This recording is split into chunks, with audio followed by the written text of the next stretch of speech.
Hi, I'm Tom. I recently got married to someone really important to me, but our journey to this point wasn't easy. I want to tell you about how my wife and I met, starting from the beginning.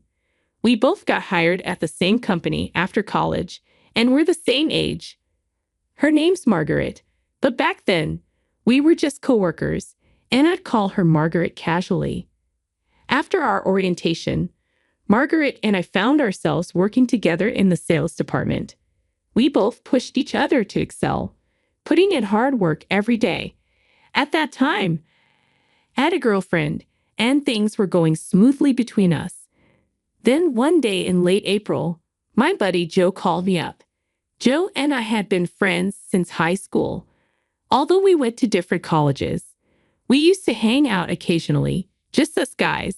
Joe said, "Hey, I've got a couple of tickets for an amusement park. Want to double date with our girlfriends?" I'd never been on a double date before, so it felt a bit strange, but it sounded like it could be a fun experience. My girlfriend was also keen on the idea, so we agreed to go. During the long weekend, on the date of our double date, we met up at the amusement park. I stepped out of my car and called out to Joe, who waved back enthusiastically, saying, "Hey, long time no see." Despite knowing that we both had girlfriends, we hadn't met them or even knew their names before. Feeling a bit nervous, we introduced our partners, saying, "This is Margaret. Nice to meet you." When I saw the girl getting out of Joe's car, I exclaimed, "Wait, Margaret, is that you, Tom?" We both looked at each other and burst out laughing. It turned out that Joe's girlfriend was none other than my coworker, Margaret. "No way. I knew you were in sales. But Tom and Margaret, you work at the same company." Joe exclaimed in disbelief. It was such a surprising coincidence that all we could do was laugh, enjoying the moment like kids at an amusement park. Later, during lunch, they said they had something to share with me. Joe and Margaret had plans to tie the knot in June, although they hadn't set a specific date yet. They mentioned they wanted to wait until they had saved enough money for the wedding. Finally, on a fortunate day in June, Joe and Margaret exchanged vows. Margaret decided to keep her last name.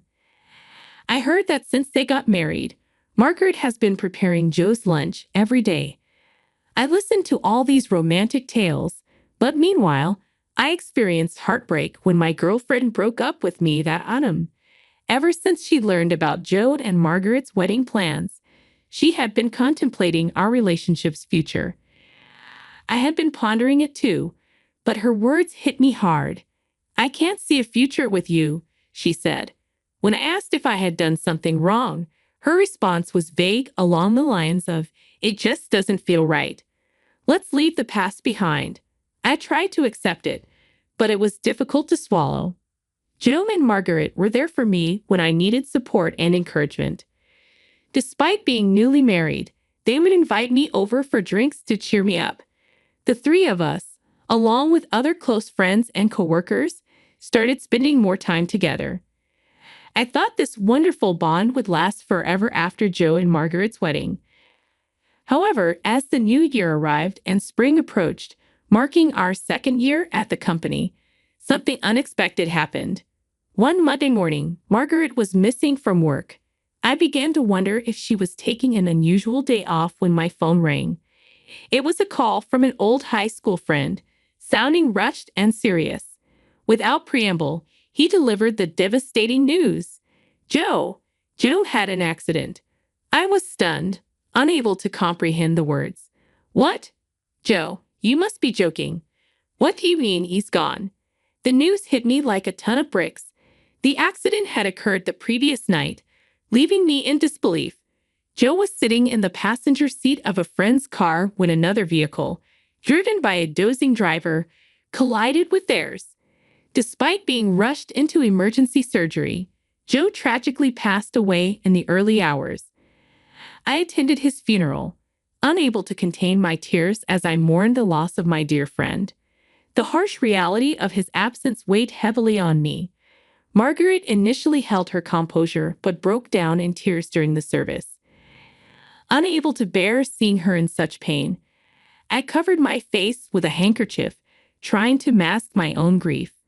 Afterwards, Margaret took a month off from work. When she returned, she had visibly lost weight, a physical manifestation of her grief. She approached my desk to express her gratitude for the emails I had sent during her absence, apologizing for causing any worry. Despite her smile, I could sense that she was still struggling. Margaret confided in me about the difficulty of coping with Joe's loss, especially during the lonely nights. She appreciated the messages I had sent, as they reminded her to try to maintain some semblance of normalcy. Even if it was just a sandwich, receiving an email from me motivated her to eat. Witnessing Margaret's pain, I couldn't bring myself to offer empty platitudes like, "I hope you feel better soon." Instead, I suggested going out for dinner after work to provide some comfort. Although she initially declined, citing her reluctance to socialize, we persisted in our invitations until she finally accepted. Margaret's appetite was modest, but seeing her enjoy the food and eat a little brought some relief to my heart. After dinner, as we walked home together along the dimly lit streets, Margaret began to speak about Joe. "He's in the cemetery now, and all I have left at home is his portrait. I feel so alone." Her tears flowed freely, and all I could offer was my handkerchief and a comforting touch on her back. Her grief over losing Joe was profound, leaving me at a loss for words. "I'm sorry," I murmured softly. "Thank you," Margaret replied amidst her tears, before resuming her walk. Initially planning to accompany her only part of the way, I couldn't bear to leave her alone in her sorrow, so I walked her all the way home. Once there, I lit a candle in Joe's memory. The room was adorned with pictures from the funeral, alongside joyful photos of Margaret and Joe. Seeing this display, I couldn't help but shed tears myself. "I'm sorry for crying when I should be supporting you," I choked out. Margaret wiped away her tears, acknowledging the frustration of their lost future. "But I have to keep moving forward, for Joe's sake," she shared, her determination shining through her sadness. I wondered how I could best support Margaret. All I can do is listen to her and take her out for meals, I thought, feeling inadequate. Although Margaret found solace in her work, it was evident that she was putting on a brave front. Despite the challenges, she managed to navigate through the first anniversary of Joe's passing, gradually reclaiming her spirits. Throughout this time, our support for her remained steadfast. We continued to invite her out for dinners after work, and I continued to escort her home. On evenings when we returned early, I would light a candle in memory of Joe, honoring his presence in our lives. As I escorted Margaret home one evening, she suddenly asked, "Why do you always walk me home?" Concern laced her voice as she pointed out the dimly lit streets. "I don't want you to be in danger if something happens on the way home," she continued. "Besides, if anything were to happen to you, Joe would be furious." She chuckled lightly, trying to ease the seriousness of her words. "I don't mean to meddle, but I feel responsible for protecting you, someone Joe cared about deeply. Otherwise, he might haunt me in my dreams, scolding me for not looking after you." Margaret's gratitude flowed as she thanked me, sharing in the laughter that followed. Time marched on, and before we knew it, we found ourselves marking the third anniversary of Joe's passing. Both Margaret and I threw ourselves into our work with renewed vigor. Despite the long and tiring days, we continued our tradition of unwinding over dinner with coworkers. One day, as we walked together towards Margaret's home, she hesitantly mentioned a small favor she needed. "You see, the light bulbs in my foyer and dressing room have gone out." I attempted to reach the light bulbs by standing on a step stool, but they remained just out of my grasp. Margaret, somewhat embarrassed to ask for help, finally spoke up. "Could you lend me a hand?" "I can't quite reach," she requested. With a reassuring smile, I gladly agreed, dismissing her concerns with a light-hearted remark. "No problem at all. Don't worry about the small stuff," I reassured her, earning a grateful smile in return.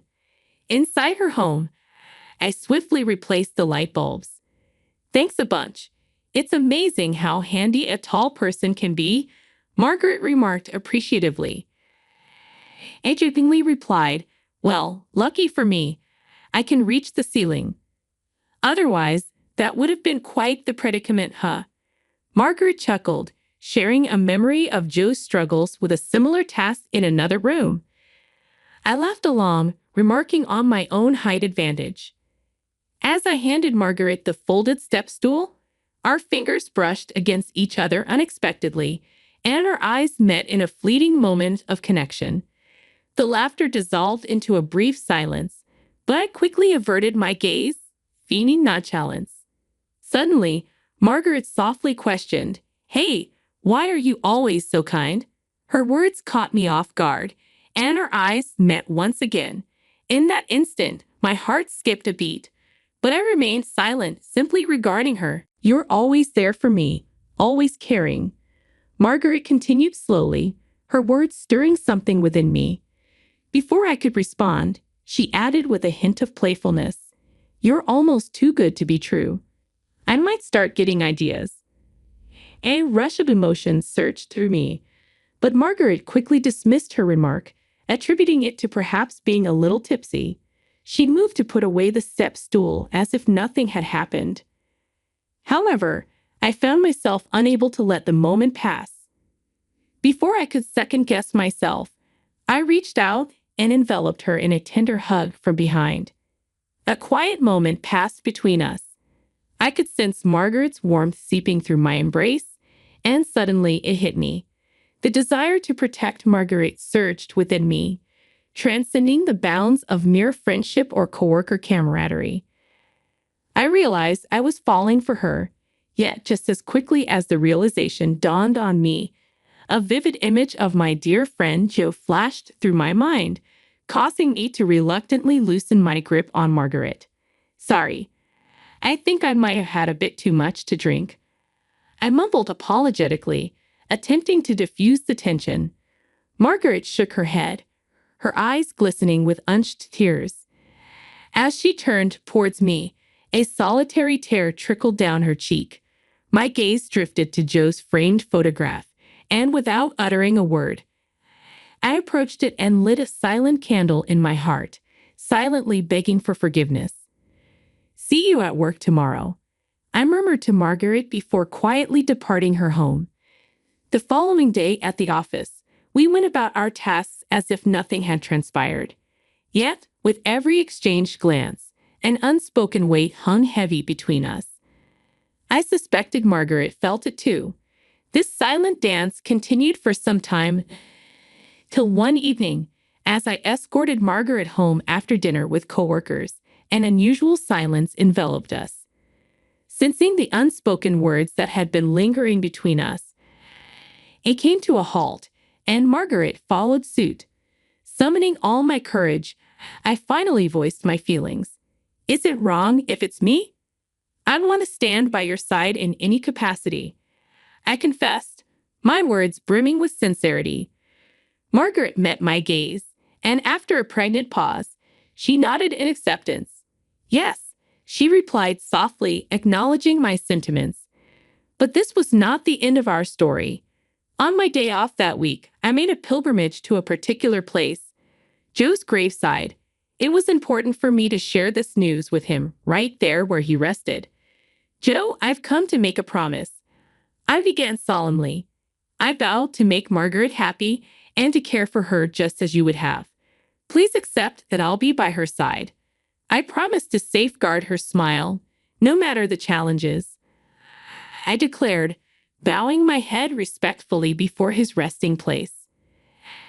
As I closed my eyes in silent reverence, time seemed to slip away. Suddenly, a gentle, warm breeze swept through the cemetery, caressing my skin. It felt like Joe's gentle reply to my pledge. Gratefully, I lifted my head and met his gravestone once more. "Do you forgive me?" I whispered, seeking his understanding. Another tender breeze brushed by, imbued with a kindness reminiscent of Joe's comforting presence. Thank you, I murmured, bowing my head once more. I promised to honor this vow. I vowed to Joe before departing. A decade had passed since that solemn moment. Margaret and I had grown inseparable, living together in a partnership akin to a common law marriage.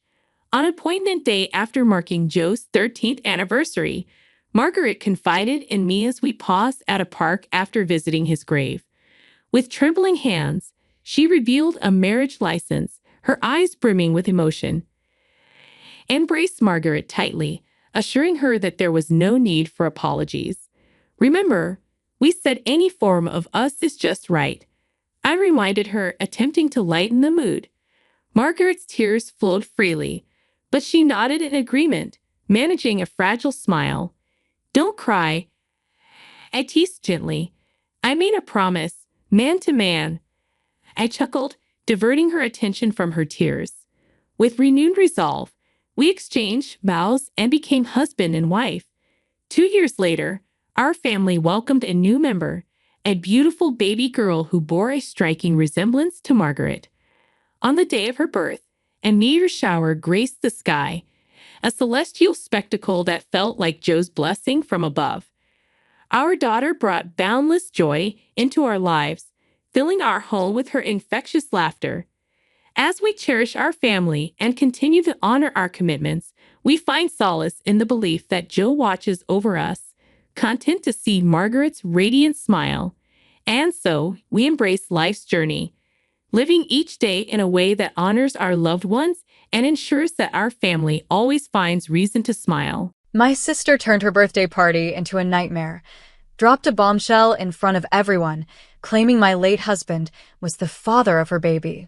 Then, she demanded $100 million from my inheritance. But just as she thought she had won, my phone rang. I answered, listened, and then looked straight at her. Her face turned pale, because the truth was more dangerous than she ever imagined. Life has a way of changing in an instant. One moment, you think you have everything figured out, the love of your life, a stable career, a future full of dreams. And the next, you're standing alone in a house that feels too big, surrounded by memories that no longer belong to the life you're living. That's what happened to me. My name is Emma Carter, and 6 months ago, I lost my husband, Daniel. Daniel was everything to me. We had been married for 7 years, building a life together in Austin, Texas. He was charming, intelligent, and kind. We had our share of struggles, like any couple, but I never once doubted his love. He worked as a business consultant, traveling frequently but always making time for me when he was home. I, on the other hand, worked as a financial analyst, spending long hours in an office that now feels more like an escape than a job. I can still remember the morning it happened. I had woken up early, made coffee, and was preparing for a meeting when my phone rang. It was a number I didn't recognize. Something inside me hesitated before I answered. Mrs. Carter? The voice on the other end was calm, but professional. This is Dr. Anderson from St. David's Medical Center. I'm so sorry, but we have some difficult news. I don't remember much after that. Just fragments, rushing to the hospital, seeing Daniel lying motionless, the doctor explaining that he had suffered a sudden heart attack. No warning, no chance to say goodbye. Just like that, he was gone. The first few weeks were a blur of funeral arrangements, paperwork, and sleepless nights. My parents, Richard and Diane Carter, stepped in to help, but their support came with conditions. They insisted on handling the details, making decisions for me as if I were incapable of thinking for myself. Emma, honey, don't worry about a thing, my mother had said, patting my hand at the funeral home. We'll take care of everything. You just need to rest. Rest? How could I rest when my entire world had just collapsed? But I let them take control because at that moment I didn't have the strength to fight. In those dark months, I found solace in a grief support group that met every Thursday evening at a local community center. Sitting in a circle with strangers who understood my pain was the only thing that kept me grounded. Some days, I wake up and forget he's gone. I admitted during one session, my voice barely above a whisper. For a few seconds, everything feels normal, and then it hits me all over again. A woman named Marianne, who had lost her husband 3 years ago, reached over and squeezed my hand. That feeling doesn't go away, sweetheart. But over time, the pain changes. It won't always feel this sharp. I wanted to believe her. Despite everything, I forced myself to keep going. Daniel had left me well provided for, our house in the suburbs, a lake house in Florida, and a large trust fund. I could have quit my job, but the thought of sitting alone in an empty house all day made my skin crawl. Instead, I switched to part-time work just enough to keep my mind occupied. For the first time in years, my parents started paying attention to me. Growing up, I had always felt like the second choice. Lily Johnson, my younger sister, had been their golden child. She was the spontaneous one, the one they doted on. I was the responsible one, the one who got good grades, followed the rules, and never asked for too much. After Daniel's death, my parents started inviting me over every weekend. Sunday dinners became a routine. My mother would cook her famous roast chicken, my father would ask about my job, and for a little while, I felt like I mattered to them. Then Lily came back. It had been almost a year since I had last seen her. She had been living in Los Angeles, bouncing between freelance writing gigs that never seemed to last. When she showed up at my parents' house one evening, she was 8 months pregnant. I remember standing in the doorway, watching as my mother practically pushed me aside to pull Lily into a hug. "Sweetheart, look at you. You should have told us you were coming." Lily smiled, resting a hand on her swollen belly. I wanted it to be a surprise. And just like that, I was invisible again. Everything became about Lily. Her pregnancy, her cravings, her baby registry. My parents fussed over her like she was the most precious thing in the world, and suddenly, all the attention they had been giving me disappeared. "Are you excited about the baby?" I asked her one evening, trying to make conversation. She shrugged. "Yeah, I guess. It's a lot to think about, but I'll figure it out." I hesitated before asking, "And the father?" Her expression darkened. "That's my business, Emma." I should have known then. I should have seen the warning signs, the way she avoided the topic, the way my parents brushed off my questions. But I was too caught up in my own grief to dig deeper. Then, a few weeks later, Lily called me. "Hey, she said, her voice light and cheerful. "I'm having a birthday party next Saturday at Mom and Dad's. You should come." I was surprised. Lily had never made much of an effort to include me in anything before. But maybe, just maybe, this was her way of reaching out. "I'll be there," I promised. I even bought her a gift, a set of baby essentials, neatly wrapped in pastel-colored paper. Despite our differences, this was still my niece or nephew, and I wanted to be part of their life. The night of the party, my parents' house was packed with guests. Old family friends, Lily's childhood best friend, even some of her former coworkers filled the living room, laughing and chatting.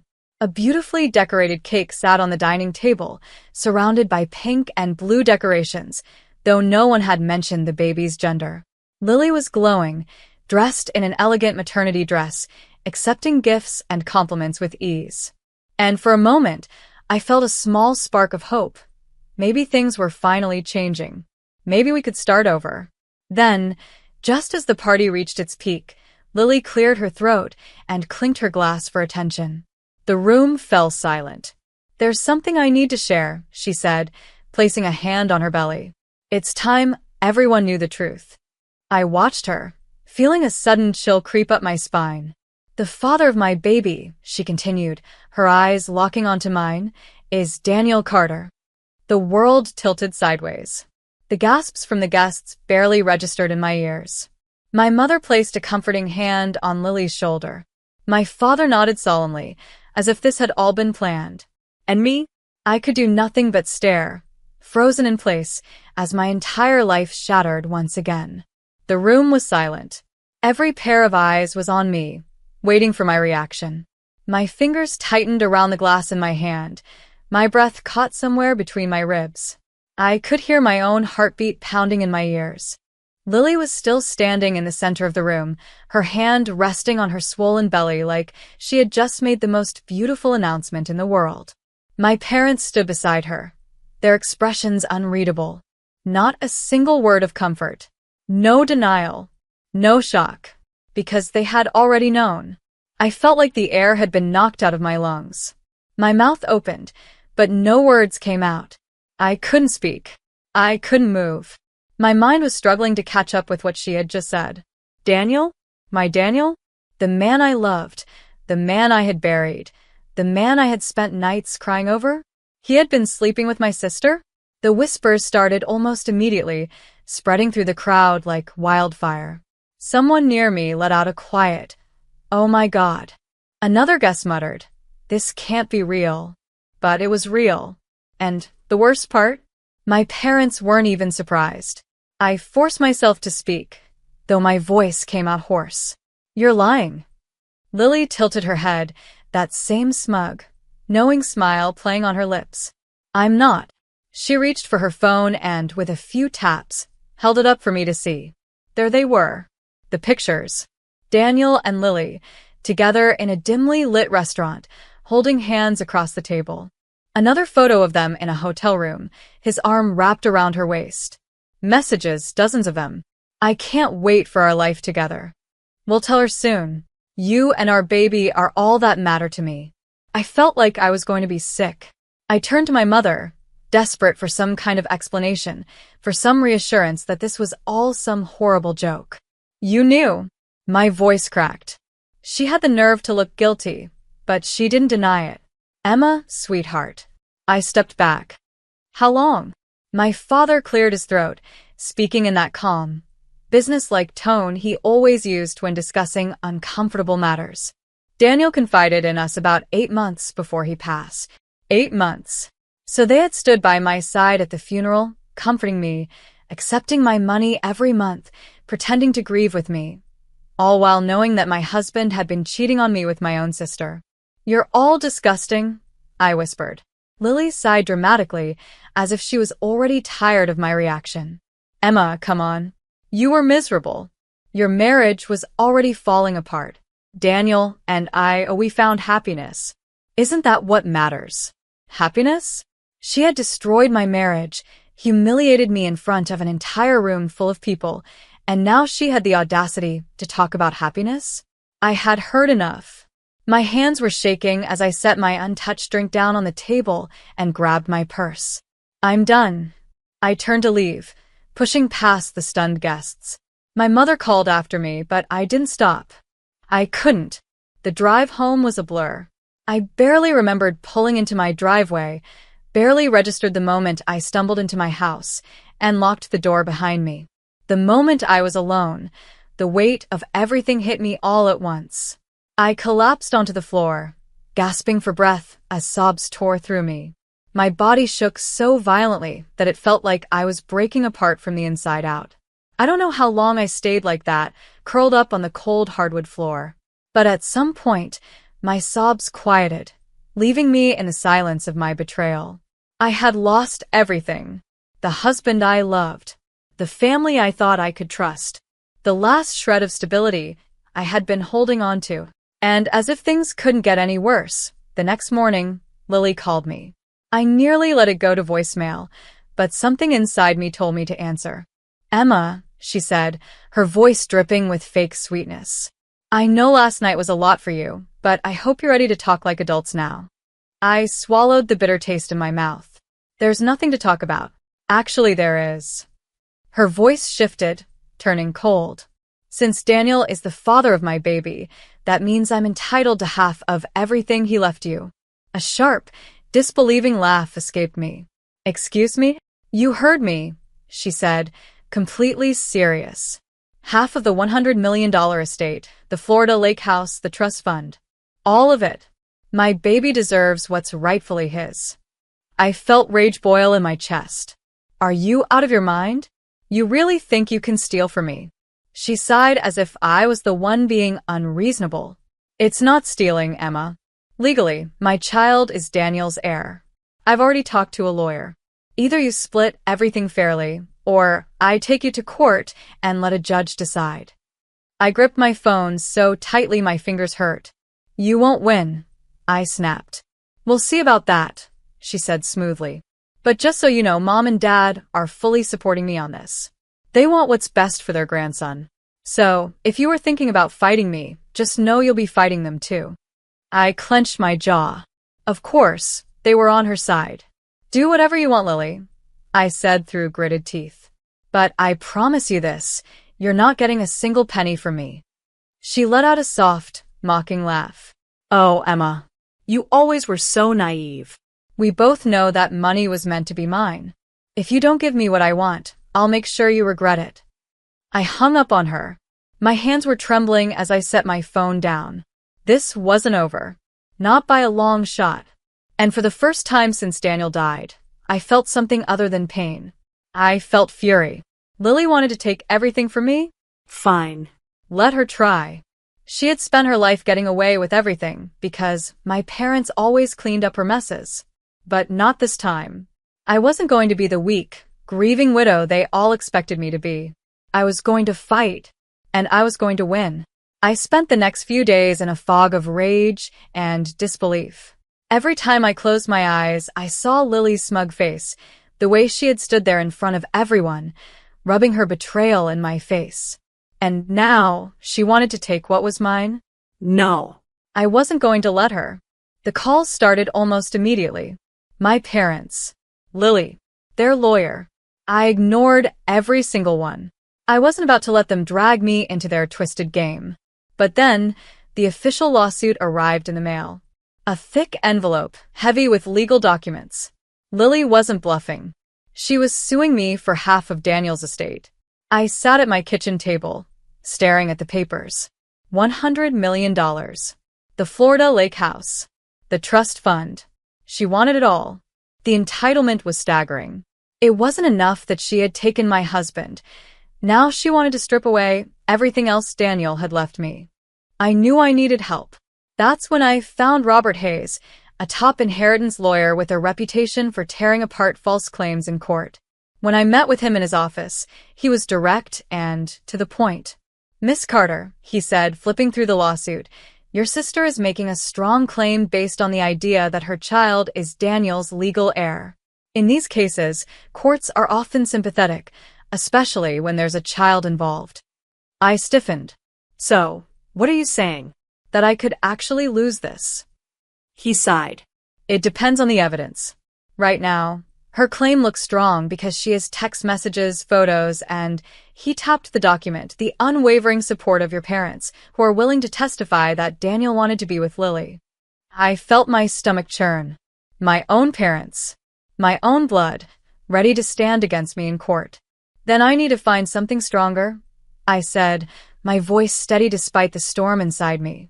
Robert leaned back in his chair, studying me.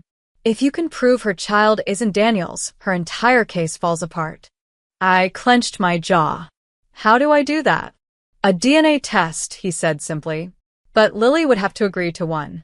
And given how confident she is, I doubt she will. I knew he was right. Lily would never willingly let me prove her baby wasn't Daniel's. She was counting on the assumption that no one would question her story. That's when I got the call. A blocked number. I almost ignored it, but something told me to pick up. Is this Emma Carter?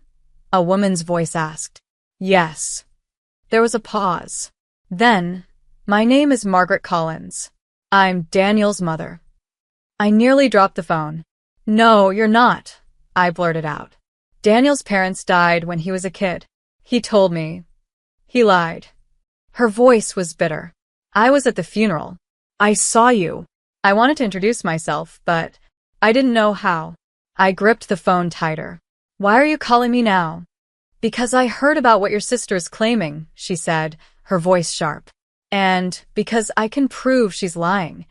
I barely managed to whisper. How? There was a long pause before she spoke. Daniel was sterile. My breath caught. What? He was tested at 26 years old.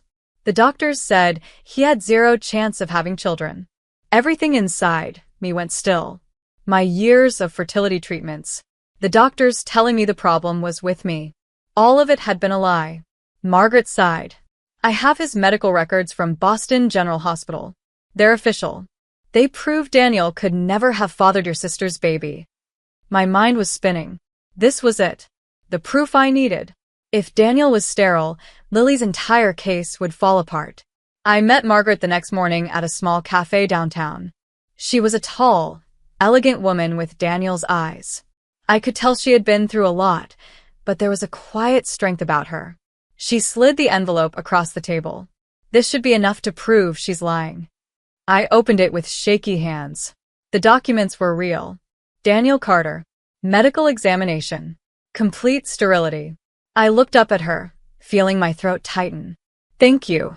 She smiled sadly.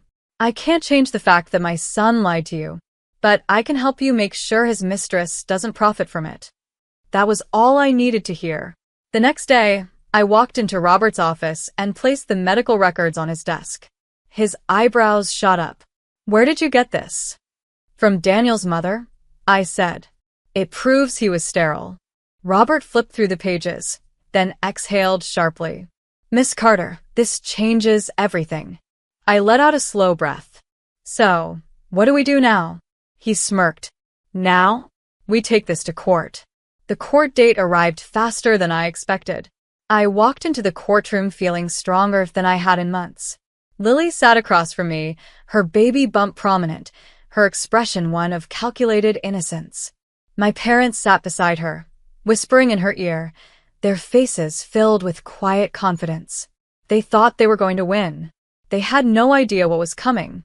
Lily's lawyer started first, presenting her case. He spoke about how Daniel and Lily had been in love, how they had planned a future together, how the baby was Daniel's rightful heir. Then it was my turn. Robert stood up. Your Honor, we have evidence that disproves everything Miss Johnson has claimed. He handed over the medical records. The judge's expression didn't change as she read through them. But when she finally looked up, I knew.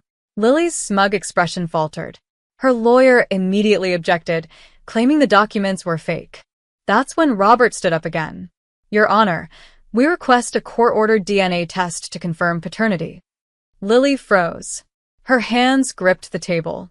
I saw it then, the first flicker of panic. The judge nodded. DNA testing is ordered. Lily let out a nervous laugh. That's not necessary. But it was too late. The walls were closing in on her, and she knew it. She had spent her life lying her way out of trouble, manipulating our parents, always getting what she wanted. But this time, she was about to lose everything. The courtroom was silent as the judge opened the sealed envelope containing the DNA test results. I sat still, my hands gripping the edge of the table, but I could feel the tension crackling in the air. Across from me, Lily was pale, her fingers trembling as she clutched her belly. She knew what was coming. The judge adjusted her glasses and cleared her throat. The DNA results conclusively show that there is no genetic relationship between the minor child and the late Daniel Carter. A stunned silence fell over the room. My parents were frozen, my father's face unreadable, my mother's lips parted as if she was about to protest, but no words came out. Lily, on the other hand, looked like she had been hit by a truck. Her carefully composed expression cracked, and I saw the panic creep into her eyes. The judge continued, her voice steady. As such, this court finds that Miss Lily Johnson's claim to Mr. Carter's estate is fraudulent. The lawsuit is dismissed with prejudice. I felt the breath rush out of me. I had won. Lily shot up from her seat. This is a mistake. Her voice was shrill, desperate. The test must be wrong. Daniel was the father. We were together. The judge barely looked at her. The test is conclusive. If you dispute the results, you may seek further legal action, but as it stands, you have no claim to Mr. Carter's assets. Lily turned to my parents, her voice breaking. Mom? Dad? Say something. My mother looked helplessly at my father, who rubbed a hand over his face, suddenly looking much older. For the first time, I think he realized just how deep Lily had dragged them into this mess. Lily, my father said, his voice unusually soft. We didn't know. Lily shook her head wildly, tears streaking down her face. No. You believed me. You were supposed to stand by me. I almost laughed at the irony. She had spent her entire life relying on our parents to clean up her messes. But this time, they couldn't save her. Her lawyer whispered something in her ear, probably telling her to calm down, but she wasn't listening. She turned her fury on me, her face twisting into something ugly. "You did this," she spat. "You couldn't stand the thought of me being happy, could you?" I stood up slowly, looking her dead in the eye. "No, Lily. "You did this to yourself." She let out a bitter, broken laugh. "You think you've won? You think you're better than me?" I didn't answer. There was nothing left to say. The bailiff called for order, and the judge made her final ruling. The case was closed. Lily had lost. Outside the courtroom, my parents approached me. My mother's eyes were red, pleading. "Emma, sweetheart, we didn't know." I shook my head. "You did, Mom. Maybe not about the baby, but you knew about Daniel and Lily. You let me cry on your shoulders, you took my money, and you still stood by her." Tears welled in her eyes. "We made a mistake. We were just trying to protect the family." I let out a small, humorless laugh. "Family? You protected Lily. You always did." My father sighed, looking exhausted. "We just want to fix this." I met his gaze and felt nothing. Not anger, not sadness, just emptiness. "There's nothing left to fix." I pulled out my phone and, without hesitation, blocked their numbers. Right there in front of them. My mother gasped, but I turned away and walked out of the courthouse. I was done. For the first time in my life, I was truly free. The weeks that followed were quiet, peaceful. I ignored the dozens of messages from distant relatives, the half-hearted apologies from people who had once sided with Lily. I didn't care. I had no family anymore, and I was fine with that. One evening, I met Margaret Collins at a small cafe, the same place we had first spoken. She smiled as I sat down, her expression warmer than before. "You did it," she said. I nodded. I did. She took a sip of her coffee, watching me carefully. "So, what now?" I let out a breath. I hadn't really thought about that. For so long, I had been fighting, surviving. Now, for the first time, I could actually start living. I think I'm going to take that trip I always talked about. I smiled. "Italy. I've always wanted to go." Margaret's smile widened. "That sounds like a wonderful idea." As I sat there, drinking my coffee, I realized something important. I had lost my family, but I had gained something better. A new beginning. A new family, one I chose. And for the first time in a long time, I felt at peace. At the family reunion, my unfaithful husband arrived with his new mistress and brazenly announced her as his future wife. He shouted at me, vowing to take over my restaurant, divorce me, and leave me with nothing. The room was stunned into silence, but I couldn't stop laughing. Little did they know, the two of them had just walked straight into my carefully laid trap, and by the time I was done, their entire world would come crashing down. My name is Elena, and this is the story of how my world fell apart, only for me to rebuild it stronger than ever. I never thought I'd be the kind of woman to find herself betrayed, but life is a way of teaching lessons in the most painful ways. Let me start at the beginning, the day everything began to unravel. I was 35, running a chain of luxury restaurants in Miami. Business was good, and I had built a life I was proud of. My husband, Ryan, was a business consultant. Or at least, that's what I thought. We had been married for 8 years, and while our marriage wasn't perfect, I believed we were happy. He traveled a lot for work, always busy with meetings and conferences, but I chalked it up to his ambition. I admired him for it, or maybe I just convinced myself to. Things began to feel off. Ryan started acting strange, overly interested in my family affairs, which was unusual. He had always avoided family events, calling them a waste of time. So when he insisted on hosting the annual family gathering at our estate, I was surprised. I even joked about it with my younger sister, Mila, who had always been my closest confidant. She raised an eyebrow and said, "Elena, since when does Ryan care about family reunions?" "Something's up." I shrugged it off, trying to ignore the unease bubbling inside me. Maybe he was just trying to be more involved, I told myself. That was until I noticed other changes. Ryan started making calls late at night, whispering in the study with the door locked. He claimed it was work, but the way he quickly shut his laptop when I entered the room told me otherwise. The day of the family gathering arrived, and Ryan was a whirlwind of activity, coordinating the catering, picking the decor, and even fussing over the seating arrangements. I tried to push my doubts aside as my family arrived. My parents, Victor and Carla, showed up early, bringing their usual warmth and energy. My dad had always been a hard man to impress, but my mom was the glue that held us all together. My cousin Vanessa arrived next, looking as polished as ever in a designer dress that felt a little too flashy for a family lunch. As everyone settled in, I couldn't shake the feeling that something was wrong. Ryan was overly attentive to Vanessa, stealing glances at her when he thought no one was looking. Mila noticed too. She leaned in and whispered, "What's with him? He's acting like he's hosting a red carpet event." I forced a laugh, but my stomach churned. Then it happened. Midway through lunch, as my father was giving one of his classic speeches about family values, Ryan stood up and clinked his glass. The room fell silent. I thought he was going to thank everyone for coming, but his next words knocked the air out of me. "I have an announcement to make," he said, smiling that smug smile I had grown to hate. "Vanessa and I are in love." The room froze. My family's shocked faces mirrored my own. Vanessa reached for his hand across the table, her expression a mix of triumph and nerves. Ryan continued, as if rehearsed, "Elena and I will be divorcing. Vanessa and I want to start a new chapter together." I couldn't speak.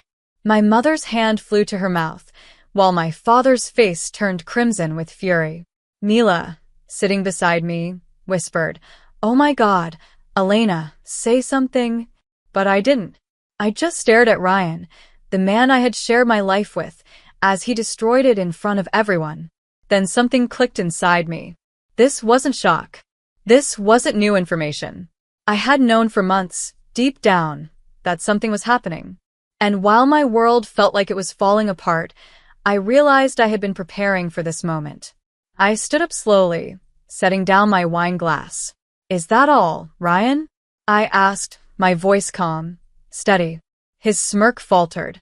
He had been expecting tears, screams, a meltdown. What he didn't know was that I wasn't the same woman he thought I was. "Elena," he began, his tone condescending, "I know this must be shocking."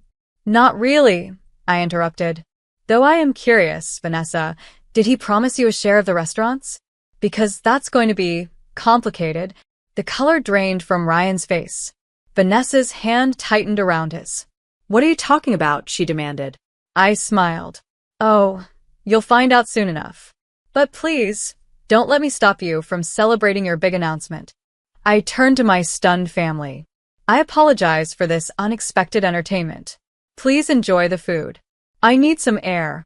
I walked out onto the patio, where the cool Miami breeze hit my face. Mila followed me, wrapping her arm around my shoulders. "You knew," she said. It wasn't a question. For months, I admitted. And I've been preparing. For what? Before I could answer, my phone buzzed. It was Patrick, my lawyer. I opened the message. "All documents are ready. Operation Karma is a go." I showed Mila the message. Her eyes widened. "Elena," she breathed. "What have you done?" "Everything," I said, my voice steady. "I've done everything to make sure Ryan doesn't just lose me. He loses everything he tried to take from me." Behind us, the voices from the dining room rose as the chaos unfolded. But for the first time in months, I felt calm. Ryan thought he had blindsided me. He had no idea he had just walked into the first step of his own downfall. This was just the beginning. When I walked out onto the patio that day, I knew there was no turning back. Everything Ryan had done, everything he had planned, it was about to come crashing down. But let me tell you, it didn't happen overnight. The truth was, I'd spent months preparing for this. I just never thought the moment would feel so surreal. After Mila read Patrick's message, she asked me again, "What have you done, Elena?"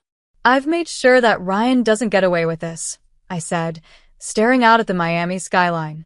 "And that starts today." Mila leaned against the railing, trying to piece it all together. "What do you mean? What did Patrick mean by Operation Karma?" I turned to face her. I've known about Ryan's affair for 6 months. At first, I didn't want to believe it. I thought I was imagining things, that maybe I was being paranoid. But then I started noticing the late-night phone calls, the sudden business trips that didn't add up, the way he was always whispering to someone when he thought I wasn't around. Mila frowned. Why didn't you tell me? Because I needed proof, I said. If I had confronted him without it, he would have denied everything and twisted it around. So I started paying attention. I checked his laptop one night when he was asleep and saw emails between him and Vanessa. They were planning everything, the divorce, the takeover of the restaurants, even how they were going to manipulate the board into pushing me out. Mila's jaw dropped. What? How could he be so arrogant? Because he thought I wasn't paying attention, I said, my voice sharper than I intended. He underestimated me, and that was his first mistake. Over the next few weeks, I worked quietly but methodically. I hired Patrick, a lawyer I had met through a mutual friend, and explained everything to him. He advised me to act cautiously. Together, we came up with a plan to protect what was mine. The first step was ensuring Ryan couldn't touch the business. Patrick helped me draft documents that transferred controlling interest of the restaurant chain to me. The brilliance of it? Ryan signed them himself, thinking they were routine paperwork for the business. He never read a single page. Ironic, isn't it? His own arrogance blinded him. But the real game changer came when Mila, who's an investigative journalist, decided to help me dig deeper. I told her about Ryan's emails, and she suggested we look into his business dealings. Mila had a knack for uncovering secrets, and within weeks, we discovered that Ryan wasn't just planning to betray me, he was running an illegal import-export operation. Smuggling high-value goods under the radar, laundering money through shell companies, the works. I still can't believe he was stupid enough to think he'd get away with all of this, Mila said as we worked late one night in my home office. People like Ryan always think they're untouchable, I said. He's been lying for so long that he's convinced himself no one will ever catch him. Mila tapped her laptop screen. Well, he's about to get a reality check. Look at this. Offshore accounts. Fake invoices. And here, he's been paying someone named Jacob. The name made me freeze. Jacob? As in Vanessa's ex-husband. Looks like it, Mila said. Ryan's been wiring him money for months. Big amounts. My guess? Jacob is part of this operation, too. And just like that, the puzzle pieces started falling into place. Vanessa wasn't just Ryan's mistress. She was also being used by Jacob. He had probably manipulated her into working with Ryan, promising her a piece of the pie. It was almost sad, almost. By the time the family gathering rolled around, I was ready. I knew Ryan would try to make his announcement there, thinking he'd humiliate me and come out on top. What he didn't know was that I had already taken everything he thought he was stealing. After the chaos of that day, I spent the next few hours on the phone with Patrick, finalizing the next steps. Mila stayed by my side, her journalist instincts kicking in as she started digging even deeper. The more we uncovered, the more obvious it became that Ryan's entire plan was falling apart, and he didn't even know it yet. But I wasn't finished. I needed more leverage, something that would force Ryan to cooperate when the time came. That's when Mila found the real smoking gun, records of Ryan's illegal shipments. If I handed those over to the authorities, it wouldn't just ruin his business. It would send him to prison. Do you really want to go that far? Mila asked me one night. I looked at her, and for the first time, I felt the full weight of what I was doing. Mila, he betrayed me. He tried to take everything I've worked for. He thought I was too weak to fight back. This isn't just about revenge. It's about justice. He needs to face the consequences of his actions. Mila nodded. Okay. Then let's make sure we get it right. The final piece of the puzzle came unexpectedly. Vanessa showed up at my office one evening, looking nervous and desperate. Elena, I need to talk to you, she said. I leaned back in my chair, studying her. Why would I want to hear anything you have to say? Because I know what Ryan and Jacob have been planning, she said. And I want out.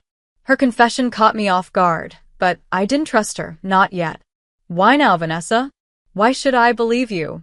Because Jacob's been threatening me, she said, her voice shaking. He used me to get to Ryan, and now he's using Ryan to cover his tracks. I didn't know it would go this far. I stared at her for a long moment. Maybe she was telling the truth, or maybe she was just trying to save herself. Either way, I realized she might be the key to bringing both Ryan and Jacob down. Fine, I said finally. If you're serious about helping me, then tell me everything. And she did. By the time she left, I had all the information I needed to finish what I'd started. Ryan thought he was in control. Jacob thought he was untouchable. But they were about to learn the hard way that karma never misses its mark. When Vanessa left my office that evening, I sat there for a while, letting her words sink in. I didn't trust her completely, but the details she shared lined up with what Mila and I had already uncovered. Ryan and Jacob's partnership wasn't just about stealing from me, it was part of a much larger, more dangerous operation. Smuggling, laundering, fraud, they had their hands in everything. Vanessa had been their pawn, and now that the walls were closing in, she wanted out. I couldn't help but feel a little sorry for her. But not too much. The next step was setting the trap. Patrick and Mila helped me map out every detail. The key was timing. I needed to make Ryan feel like he still had the upper hand, even as his entire world was crumbling beneath him. And for that, I needed a confrontation on my terms. 2 days later, I sent Ryan a message. Meet me at Cafe Lirio tomorrow at 3 p.m. Alone. We need to talk. Cafe Lirio was where we'd had our first date, back when I thought Ryan was charming and ambitious, not the liar and manipulator I now knew him to be. I chose it deliberately, knowing it would throw him off balance. People like Ryan thrive on control, and the last thing he'd expect was for me to take it back. The next day, I arrived early, taking a seat near the back where I could see both the entrance and the exit. Mila and Patrick were nearby, just in case, but this was my battle to fight. Ryan walked in right on time, wearing his usual power suit and that same smug expression. He spotted me and sauntered over like he owned the place. It was almost laughable. Elena, he said, sitting across from me. To what do I owe the pleasure? I stared at him, letting the silence stretch just long enough to make him uncomfortable. You're going to sign the divorce papers, I said finally. And you're going to walk away with nothing. He chuckled, leaning back in his chair. Is that so? Last I checked, half of everything is mine, including those restaurants you're so proud of. I slid an envelope across the table. Open it. Ryan frowned, but did as I asked. Inside were copies of the documents he had signed months ago, transferring controlling interest of the restaurant chain to me. His face darkened as he flipped through the pages, realization dawning. This is a joke, he said, his voice shaking. No, Ryan. That's your signature on every page. You signed away your share of the business without even reading the fine print. You were too busy scheming with Vanessa to notice. He slammed the envelope onto the table, his composure cracking. You think this is going to stop me? I'll fight you in court. I'll drag this out for years. Good luck with that, I said calmly. But you might want to read what's in the second envelope first. I slid another envelope across the table. This one contained proof of his illegal activities, smuggling records, offshore accounts, payments to Jacob. Mila and I had worked tirelessly to compile everything, and it was damning. Ryan's face turned pale as he flipped through the evidence. Where did you get this? I have my sources, I said. And if you don't sign the papers and walk away quietly, I'll hand all of this over to the authorities. You'll lose more than the restaurants, Ryan. You'll lose everything. He tried to regain his composure, but I could see the panic in his eyes. You don't have the guts. Try me, I said, leaning forward. And before you think about running to Jacob for help, you should know that Vanessa has already confessed everything. She's cooperating with me now. Jacob's days are numbered, and so are yours. Ryan's hands clenched into fists. Vanessa, that ungrateful. Careful, I interrupted. You wouldn't want to say something you'll regret. He glared at me, his arrogance replaced by desperation. For the first time, he realized he wasn't in control. I was. The next day, Patrick filed the signed divorce papers, officially severing my ties to Ryan. But the battle wasn't over yet. As expected, Ryan tried to retaliate. He made a last-ditch effort to dig up dirt on my father, Victor, hoping to use it against me. What he didn't realize was that I had already spoken to my father about his past. Yes, there had been questionable deals decades ago, but nothing that could hurt him now.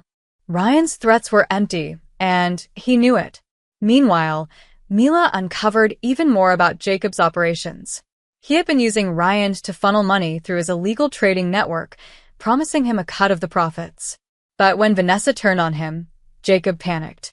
He started moving his funds to offshore accounts, trying to cover his tracks. That was when Patrick and I made our move. We provided the authorities with everything we had on Jacob and Ryan. The smuggling routes, the fake invoices, the money laundering, it was all there. Within days, Jacob was on the run and Ryan was under investigation. It was only a matter of time before they both faced the consequences of their actions. The morning after the divorce was finalized, I sat in my office, staring at the stack of documents Patrick had brought me. The restaurant chain was mine, officially and legally. But this wasn't just about the business. It was about reclaiming my life, my dignity, and my power. Vanessa called me later that day. "Elena, I just wanted to say thank you for giving me a chance to fix things." "Don't thank me yet," I said. "You still have a lot to prove. But if you're serious about turning your life around, I'll give you that chance." She promised she wouldn't let me down. Only time would tell if she meant it. As for Ryan, I didn't hear from him directly after that. He was too busy trying to save himself. But deep down, I knew it was over for him. Karma was already catching up. And I wasn't done yet. There was one more move to make, and it would be the final nail in the coffin. The morning I saw the news headline, I knew it was over for Ryan and Jacob.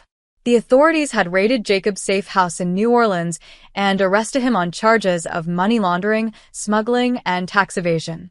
As for Ryan, he was taken into custody shortly after, caught in his office trying to shred documents when investigators showed up with a warrant. It was surreal, watching it all play out. For months, I had been working toward this moment, preparing every detail, every move. Now, as I sat in my office sipping my coffee, I felt a strange sense of calm. Karma had finally done its work. Later that day, Patrick came by with updates. "Jacob's operation is unraveling," he said, placing a thick file on my desk. "The evidence we handed over gave the authorities everything they needed. Ryan and Jacob are both looking at long prison sentences. And the restaurants?" I asked. "They're safe," Patrick assured me. "Ryan forfeited any claims when he signed the divorce papers. The board is fully behind you. Your leadership has stabilized the company." Hearing those words felt like a victory, but there was still one loose end to tie up. Vanessa. She had been complicit in the beginning, but she had also played a crucial role in exposing Jacob's plans. I decided to give her the second chance she had asked for. I invited her to my new cafe, a small, beautiful space I had purchased in downtown Miami. It was a symbolic gesture, a reminder of where my journey had started and how far I had come. Vanessa arrived, looking more like her old self, simple, understated, no flashy designer clothes. "Thank you for meeting me," she said nervously. "I didn't do this for you, Vanessa," I said, motioning for her to sit. "I did it because I believe in redemption. But I need to know you're serious about turning your life around." "I am," she said, her voice firm. "I've cut ties with Jacob. I want to build something real, something honest." I slid a folder across the table. "This is a management contract for the cafe. If you're serious, you'll take this job and prove to me that you're more than the mistakes you've made." Tears filled her eyes as she nodded. "Thank you, Elena. I won't let you down." A week later, I attended the board meeting as the official CEO of the restaurant chain. It felt incredible to sit at the head of the table, a position I had earned not just through strategy, but through resilience. My father, Victor, even came by to congratulate me. "I underestimated you, Elena," he said, pride shining in his eyes. "You've shown more strength than I ever thought possible." Months passed, and life finally began to feel normal again. Ryan's trial ended with a guilty verdict, and he was sentenced to 8 years in prison. Jacob faced even harsher penalties. As for me, I focused on expanding the business and launching a mentorship program for women in leadership, a way to help others avoid the kind of betrayal I had endured. Standing in my cafe one afternoon, watching customers enjoy their coffee and pastries, I reflected on everything that had happened. My story wasn't just about revenge or bringing people down. It was about rebuilding myself, proving that no matter how much someone tries to tear you down, you can always rise again. Karma might have done its part, but I had done mine too. And that, I realized, was the sweetest victory of all.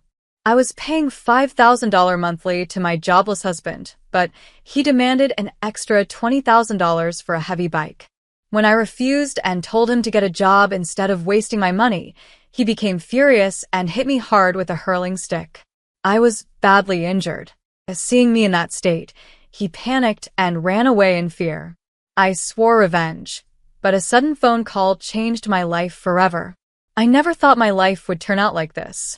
If you had asked me 5 years ago, I would have told you that I was happily married to a man I loved, that I had a stable career, and that things were only going to get better. But life doesn't always go the way we plan, does it? When I first met Daniel, he was charming, ambitious, and full of dreams. We were young, in love, and eager to build a future together. I worked hard in marketing, climbing my way up the corporate ladder, while he explored different career opportunities. When he lost his job 2 years ago, I didn't think much of it. The economy was tough, and I believed in him. I told him not to worry, that I would handle our finances until he found something stable. I never imagined that this would be the beginning of my downfall. At first, Daniel seemed grateful. He assured me that he was looking for work, applying to jobs, and considering business ideas. I trusted him. After all, that's what a marriage is. Trusting your partner, supporting them when they need you. Every month, I gave him an allowance of $5,000, believing that it would help him get by while he figured things out. But months passed, and then a year, then another. And slowly, things started to change. Daniel stopped looking for work. He stayed home all day, sleeping late, watching TV, spending money like it was endless. I would come home exhausted from a long day at the office, only to find him lounging on the couch, ordering expensive takeout, buying gadgets, and making online purchases that we didn't need. I tried to talk to him about it, suggesting that he should at least consider getting a part-time job, but he always had an excuse. The market is bad. No one's hiring. I need time to figure out my next move. I started to feel more like a provider than a wife. But still, I held on. I kept believing that this was just a rough patch, that Daniel would come around, that one day things would go back to normal. Then came the night that changed everything. It started with an argument, one of many we'd been having lately. But this time, it was different. That night, Daniel asked me for $20,000. He said he wanted to buy a heavy motorcycle, something he'd always dreamed of owning. I was in shock. I had been working tirelessly to keep us afloat, paying the bills, covering his expenses, and he had the audacity to ask me for more money, for something completely unnecessary? I refused. I told him no. I told him it was time he took responsibility for his own life, that I was done handing him money, while he did nothing. That was when I saw something in his eyes that I had never seen before, rage. Before I could react, he grabbed the nearest thing he could find, a hurling stick that he had kept from his college days. I didn't even have time to run. The next thing I knew, pain exploded through my body. He struck me hard, once, twice. I collapsed to the ground, clutching my side, gasping for breath. My head was spinning, my vision blurred, and all I could hear was my own heartbeat pounding in my ears. For a moment, Daniel just stood there, breathing heavily, looking at me. And then, as if reality had just hit him, he panicked. He muttered something under his breath. I couldn't even make out the words before he bolted out of the apartment, leaving me there, bleeding and alone. I don't know how long I lay there. Maybe minutes. Maybe an hour. The pain was unbearable, but I knew I couldn't just stay there. Summoning whatever strength I had left, I crawled to my phone. My fingers trembled as I dialed 911, barely managing to explain what had happened before everything faded into darkness. When I woke up, I was in the emergency room. The bright fluorescent lights above me made me squint. My body ached, and I could feel the bandages wrapped around my wounds. A nurse was standing next to me, checking my forearm. "You're lucky," she said softly. "You have some bad bruises and a fractured rib, but nothing life-threatening." Lucky. Was that what I was? I didn't feel lucky. I felt broken, humiliated, angry. I knew at that moment that I was done. Done making excuses for Daniel. Done believing that he would change. He had crossed a line, and there was no going back.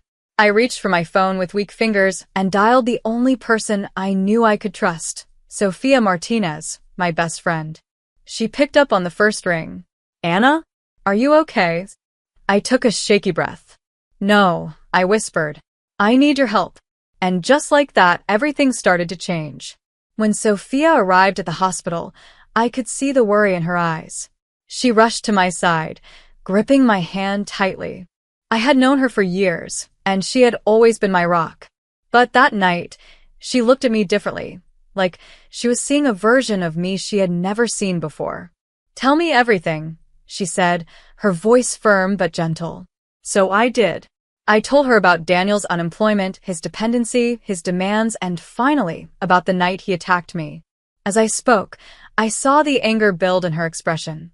But it wasn't just anger, it was determination. "We're not letting him get away with this," she said, standing up. "We need to report this now." I hesitated. Not because I wanted to protect Daniel, those days were over, but because I was still processing everything. The man I had loved, the man I had built a life with, had done this to me. It felt surreal, like something out of a bad dream. Sophia didn't give me time to dwell on it. She walked straight to the nurse's station and demanded my medical report. I watched as she spoke with confidence, explaining that this was a case of domestic violence and that we needed to document everything. The nurse nodded and assured her that the hospital would provide a detailed report of my injuries. When Sophia returned, she sat beside me again, her voice softer this time. "Anna, listen to me. You need to be strong. We're going to the police. We'll file a report, and we'll make sure Daniel faces justice for what he did." I nodded slowly. But what if he comes back? The thought of facing him again made my stomach turn. "You're not going back home," she said firmly. "Not until we know you're safe." I didn't argue. I couldn't. I knew she was right. The next morning, after the doctors cleared me for discharge, Sophia took me straight to her apartment. She insisted I stay with her, and I was too exhausted to refuse. I had barely slept the night before, my mind replaying the attack over and over again. Every time I closed my eyes, I saw Daniel's face, twisted with rage, the hurling stick in his hands. But there was no time to wallow in fear. Sophia had already made up her mind, and she wasn't letting me back down. She called Officer James Reynolds, a police officer she knew from previous legal cases, and arranged for us to meet him at the precinct. When we arrived at the police station, I felt like my entire body was shaking. I had never been to a precinct before, never imagined I would be sitting there, filing a report against my own husband. Officer Reynolds was a tall, serious-looking man, but his voice was calm as he asked me to describe everything in detail.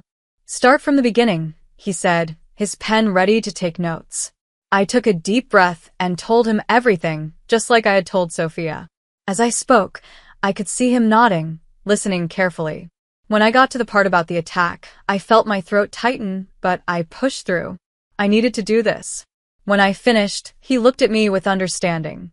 "You did the right thing by coming here," he said. "We'll issue a warrant for his arrest. Do you have any idea where he might be?" I shook my head. "He ran after he attacked me. I don't know where he went." "Don't worry," Reynolds said. "We'll find him." After I signed my statement, Sophia handed over the medical report. It was detailed, listing every bruise, every injury, every piece of evidence that proved I had been assaulted. Officer Reynolds glanced over it and nodded. "This strengthens your case," he said. "With this, we can charge him with aggravated assault and domestic violence." Hearing those words made everything feel real. This was happening. Daniel was no longer just a problem I had to deal with on my own. The law was involved now. But even with the police on my side, I still felt uneasy. Daniel was out there somewhere and I didn't know what he was capable of. Sophia must have sensed my fear because she squeezed my hand. "We'll get through this," she said. "You're not alone, Anna." I wanted to believe that. That night, I lay awake in Sophia's guest room, staring at the ceiling. The pain in my ribs throbbed, but it wasn't just physical pain that kept me up. It was everything.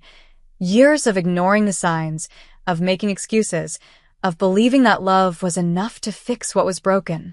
I had spent so long trying to hold on to a marriage that had already fallen apart. And for what? The next morning, Sophia walked into my room, already dressed and ready for action. "We have work to do," she said. "Work?"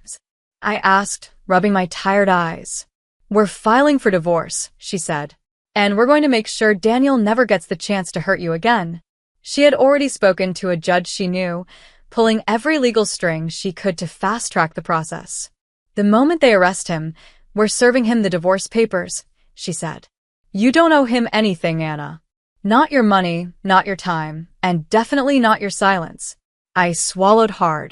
I had dreamed of a life with Daniel, but that dream had turned into a nightmare. And now I was finally waking up. For the first time in years, I felt like I was taking control. The days that followed were a blur of emotions: fear, anger, determination. Every time my phone rang, my heart raced, afraid it would be news that Daniel had found me. But Sophia kept reminding me that I was safe, that the police were handling everything. I focused on the legal process.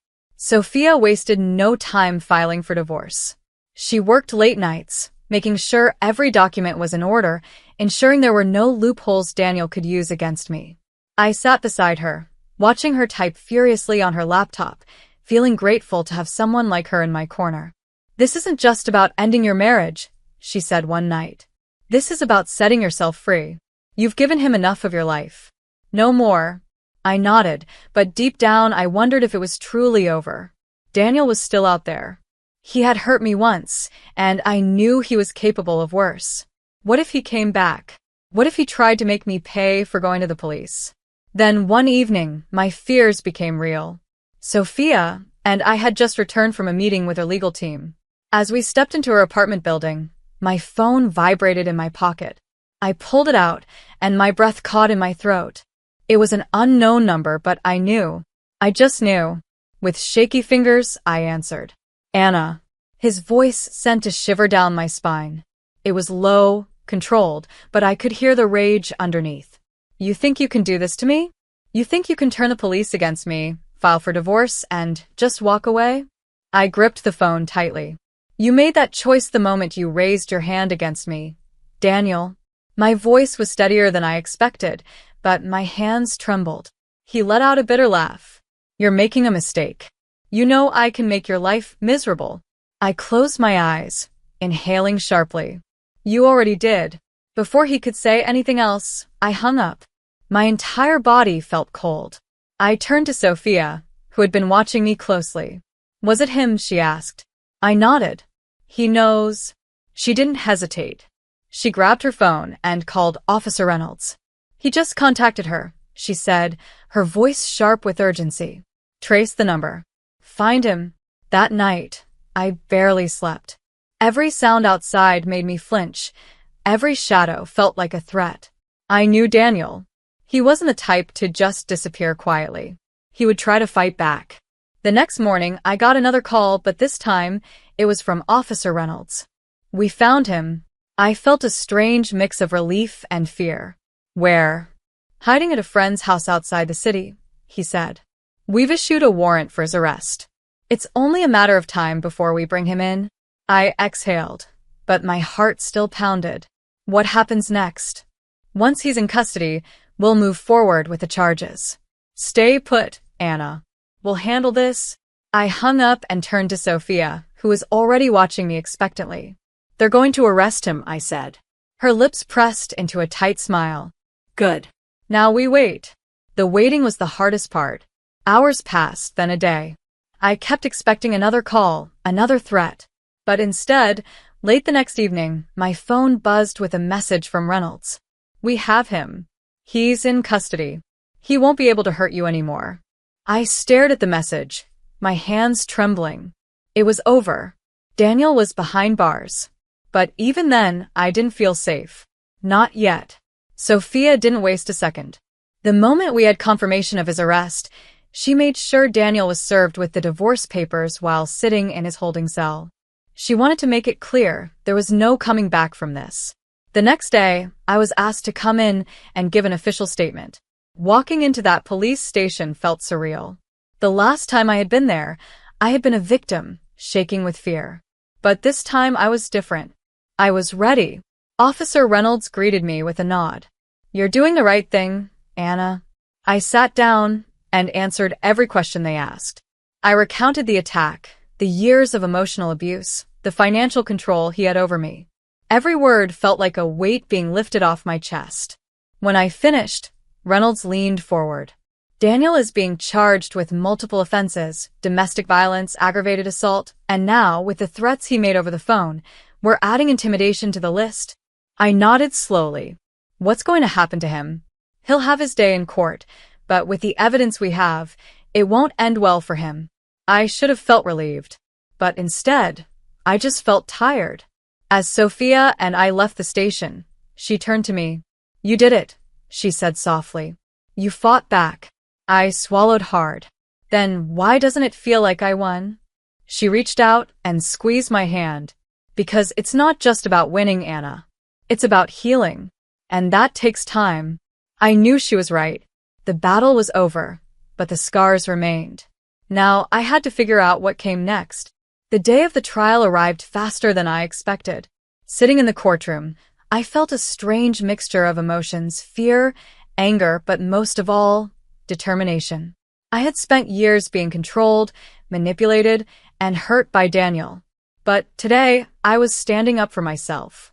Today, I was going to make sure he paid for what he had done. Sophia sat beside me, her presence a quiet reassurance. She had been relentless in building my case, ensuring that every piece of evidence was accounted for, the medical reports, my police statement, the recorded threats he had made over the phone. It was all there, laid out for the court to see. When Daniel was brought in, I felt my breath catch. He looked different, disheveled, thinner, his usual arrogance dimmed by the reality of his situation. But when his eyes met mine, I saw it, that same bitterness, that same entitlement. He still thought he could get away with it. The prosecution presented their case first. They spoke of the years of financial manipulation, the emotional abuse, and then the night of the attack. The evidence was undeniable. The medical reports detailed the injuries I had sustained. The police records confirmed his attempt to flee, and the call recordings proved that even after his arrest, he still tried to intimidate me. When it was my turn to testify, I took a deep breath and walked to the witness stand. I had thought I would be afraid, that seeing him there would weaken me. But as I spoke, I realized something. I wasn't the same woman who had cowered in that hospital bed, afraid of what came next. I wasn't the same woman who had spent years hoping Daniel would change. I looked directly at the judge, my voice steady.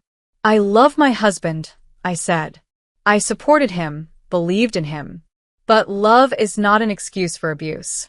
I worked hard to build a life for us, and in return, I was beaten, threatened, and left to bleed on my own floor.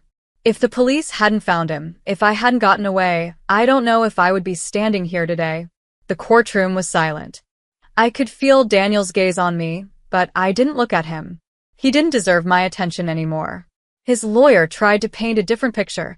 He argued that Daniel had acted in a moment of frustration, that he had no history of violence before that night. But Sophia was ready. She countered every excuse, proving that emotional abuse was just as damaging as physical violence. The judge listened carefully to both sides before finally delivering the verdict. Guilty on all counts. The words rang in my ears. Daniel was sentenced to life in prison. He wouldn't be able to hurt me or anyone else ever again. As the guards led him away, he turned back one last time. There was no apology in his eyes, no remorse. But I didn't need it. I didn't need closure from him. I had already found it within myself. Outside the courthouse, I took a deep breath, letting the weight of the past finally lift off my shoulders. Sophia hugged me tightly. It's over, she said. I nodded. Yeah. It is. The weeks that followed were about rebuilding. I moved out of the apartment I had shared with Daniel, finding a new place where I could start fresh. I went back to work, throwing myself into my career, rediscovering the passion I had lost. But most importantly, I found myself again. One evening, Sophia and I sat on my new balcony, drinking wine and watching the city lights. "You're stronger than you think, Anna," she said, raising her glass. I smiled, clinking my glass against hers. I had to be. For the first time in years, I felt free. No more fear, no more walking on eggshells. Just me, standing tall, knowing that I had survived. And that was enough. When I uncovered my husband and his mother's $80 million money laundering empire, they made their move, trying to kill me with poisoned food at a family dinner. But I outsmarted them, escaped through a bathroom window, and lived to fight another day. The very next morning, I unleashed a revenge so ruthless it turned their perfect world into ashes. My name is Maya Reynolds, and if you had told me 2 years ago that my life would turn into a battle for survival, I would have laughed. Back then, everything seemed perfect, or so I thought. I was 32, living in Austin, Texas, and married to Ethan Carter, a man I believed was the love of my life. He was everything I had ever wanted, charming, successful, and attentive, or so I convinced myself. I worked as a marketing professional at a firm I loved, and Ethan was a rising star in the tech world, running his own software company.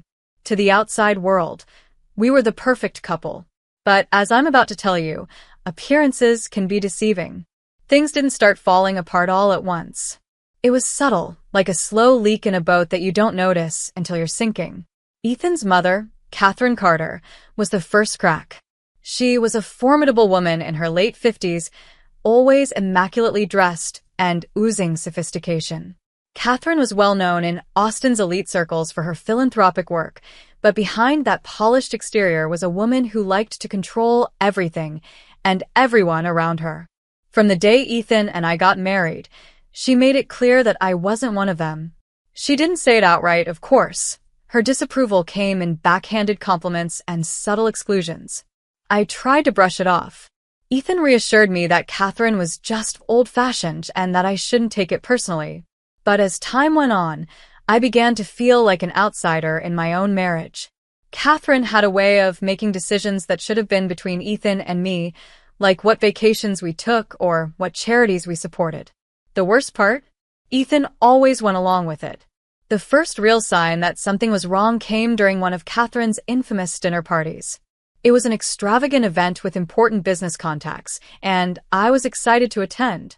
I spent hours getting ready, hoping to impress her guests. But when Ethan came home, he casually informed me that the dinner was just for close business associates and that Catherine thought it would be better if I didn't come. I was humiliated. My own husband didn't stand up for me. I tried to push the resentment aside, telling myself that marriages had rough patches. But the exclusions kept piling up. I wasn't invited to family gatherings, business trips, or even casual lunches with Ethan and his mother. It was as if they were building a world where I didn't belong. Still, I never imagined how deep the betrayal ran, until I stumbled upon a clue that changed everything. It started innocently enough. Ethan had been working late for weeks, claiming he was preparing for a big software launch. One evening, while he was out, I decided to tidy up his home office. That's when I found the first red flag, a stack of financial documents tucked away in a drawer. They weren't related to his company, at least not directly. The papers showed massive transfers, millions of dollars, being funneled through offshore accounts under shell company names I'd never heard of. My stomach twisted. This wasn't normal. I tried to confront Ethan about it, but he brushed me off, saying it was complicated business stuff and that I wouldn't understand. I wanted to believe him, but a voice in the back of my mind told me something wasn't right. From that moment, I started paying closer attention. I began noticing other discrepancies. Calls Ethan would abruptly end when I walked into the room, whispered conversations with Catherine that stopped the moment I appeared, and cryptic emails on his laptop. My unease grew with every passing day. I couldn't shake the feeling that they were hiding something from me. Then, one night, everything changed. Ethan and Catherine were in the living room, discussing something in hushed tones. I was upstairs, but their voices carried through the vents. I wasn't trying to eavesdrop, but when I heard Catherine say, "We need to handle the problem before it's too late," I froze. Ethan hesitated, his voice low but tense. "I don't like this, Mom. There has to be another way." "There isn't," Catherine snapped. "Maya's getting too close. If she finds out, it could ruin everything. The plan is already in motion." My blood ran cold. What plan? And why was I the problem? I felt like I couldn't breathe, but I forced myself to stay quiet. If they knew I was listening, I didn't know what they might do. I crept back to my bedroom, my heart pounding in my chest. That night, I barely slept. My mind raced with possibilities. I didn't have all the pieces yet, but one thing was clear. Ethan and Catherine were involved in something far more sinister than I'd ever imagined. And worse, they saw me as a threat to whatever it was. The realization hit me like a freight train. My husband, the man I had loved and trusted, was not who I thought he was. And his mother, who had always treated me like an outsider, now seemed like a genuine danger. I needed to figure out what they were hiding, and fast. But I also needed to protect myself. If they were willing to handle me, I couldn't afford to make a single mistake. The cracks in my perfect life weren't just cracks anymore. The foundation was crumbling, and I was standing in the middle of it, trying to survive.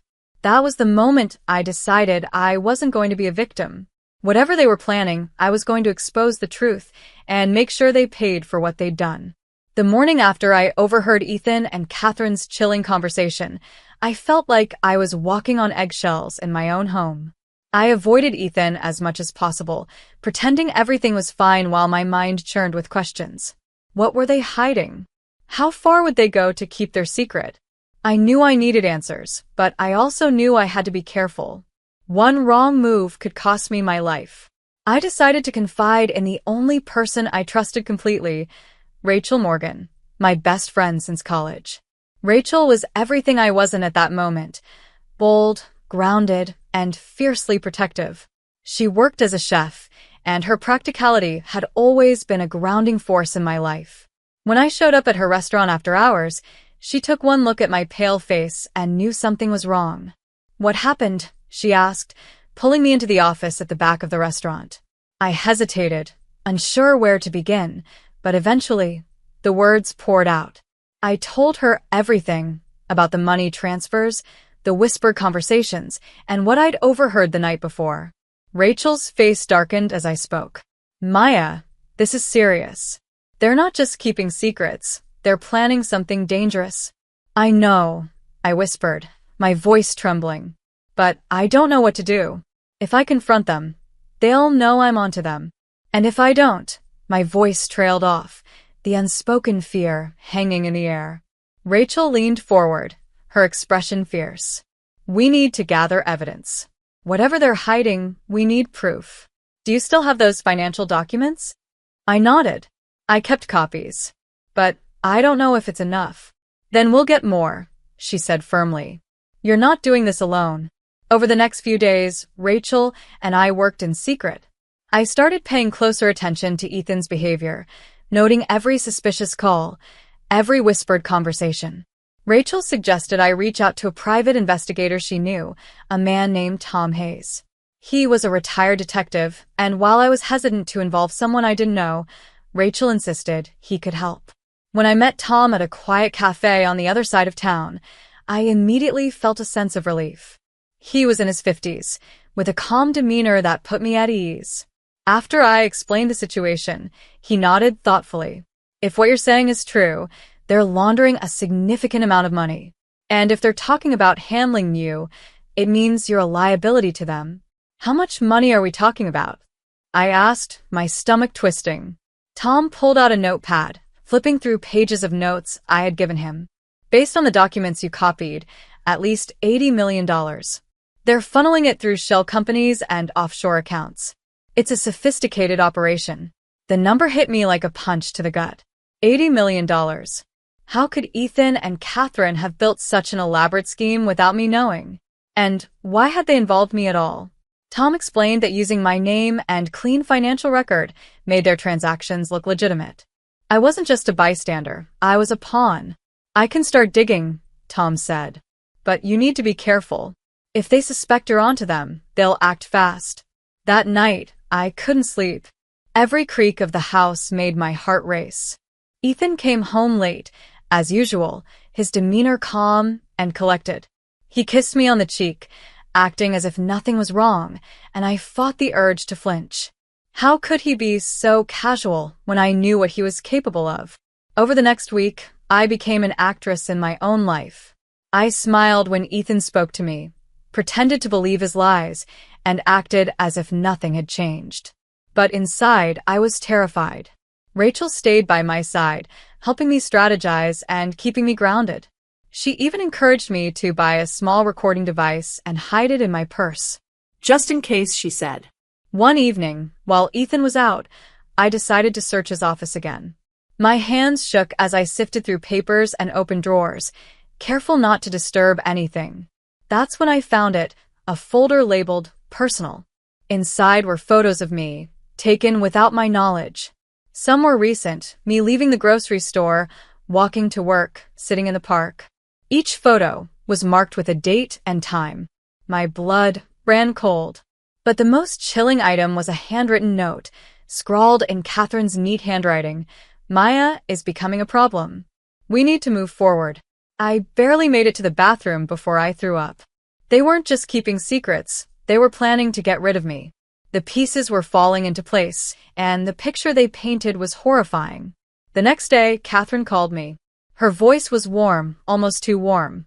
Maya, darling, why don't you come over for dinner tomorrow? We need to clear the air. I knew it wasn't an invitation, it was a trap. But if I didn't go, they'd know I was onto them. And if I went, I might not come back. I had no choice. I had to go, but I wasn't going to walk in unprepared. I'll be there, I said, forcing a smile into my voice. As I hung up, I looked at Rachel, my hands trembling. I'm going to need your help. When Catherine invited me to dinner, I knew it wasn't an olive branch. It was a setup. My heart pounded as I prepared for the evening. I wasn't walking into that house blind. Rachel and I spent hours planning. She gave me a small wire to wear under my blouse, connected to my phone, which would record everything. Just keep calm, Rachel said, squeezing my hand. Whatever happens, remember, we'll get through this. That evening, I arrived at Catherine's house, a sprawling estate on the outskirts of Austin. It looked beautiful, as always, pristine lawn, twinkling lights, and an air of affluence. But now, I saw it for what it was, a facade hiding something dark and sinister. Catherine greeted me at the door with a smile that didn't reach her eyes. Maya, darling, I'm so glad you could come. Of course, I said, forcing my voice to sound cheerful. Inside, I was screaming. The dining room was set up like something out of a magazine, crystal glasses, expensive silverware, and a lavish spread of food. Ethan was already seated, pouring wine into 3 glasses. Maya, he said, flashing that same charming smile that used to make my heart flutter. Now it made my skin crawl. I sat down, trying to suppress the nausea rising in my stomach. The atmosphere was tense, but Catherine kept up the act, chatting about meaningless topics as if this were a normal family dinner. I nodded along, pretending to listen, while every fiber of my being was on high alert. Then, as Ethan handed me a glass of wine, I noticed it, a faint, chemical smell. My stomach twisted. This was it. This was how they planned to handle me. I pretended to sip, letting the wine touch my lips without swallowing. When Catherine turned to adjust her napkin, I poured a little into a nearby plant, careful to keep my movements subtle. Not thirsties? Ethan asked, his tone casual, but his eyes sharp. I'm just pacing myself, I said, forcing a smile. Long day at work.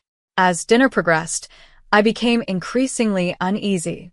Catherine was too composed, her polite smile hiding something far more dangerous.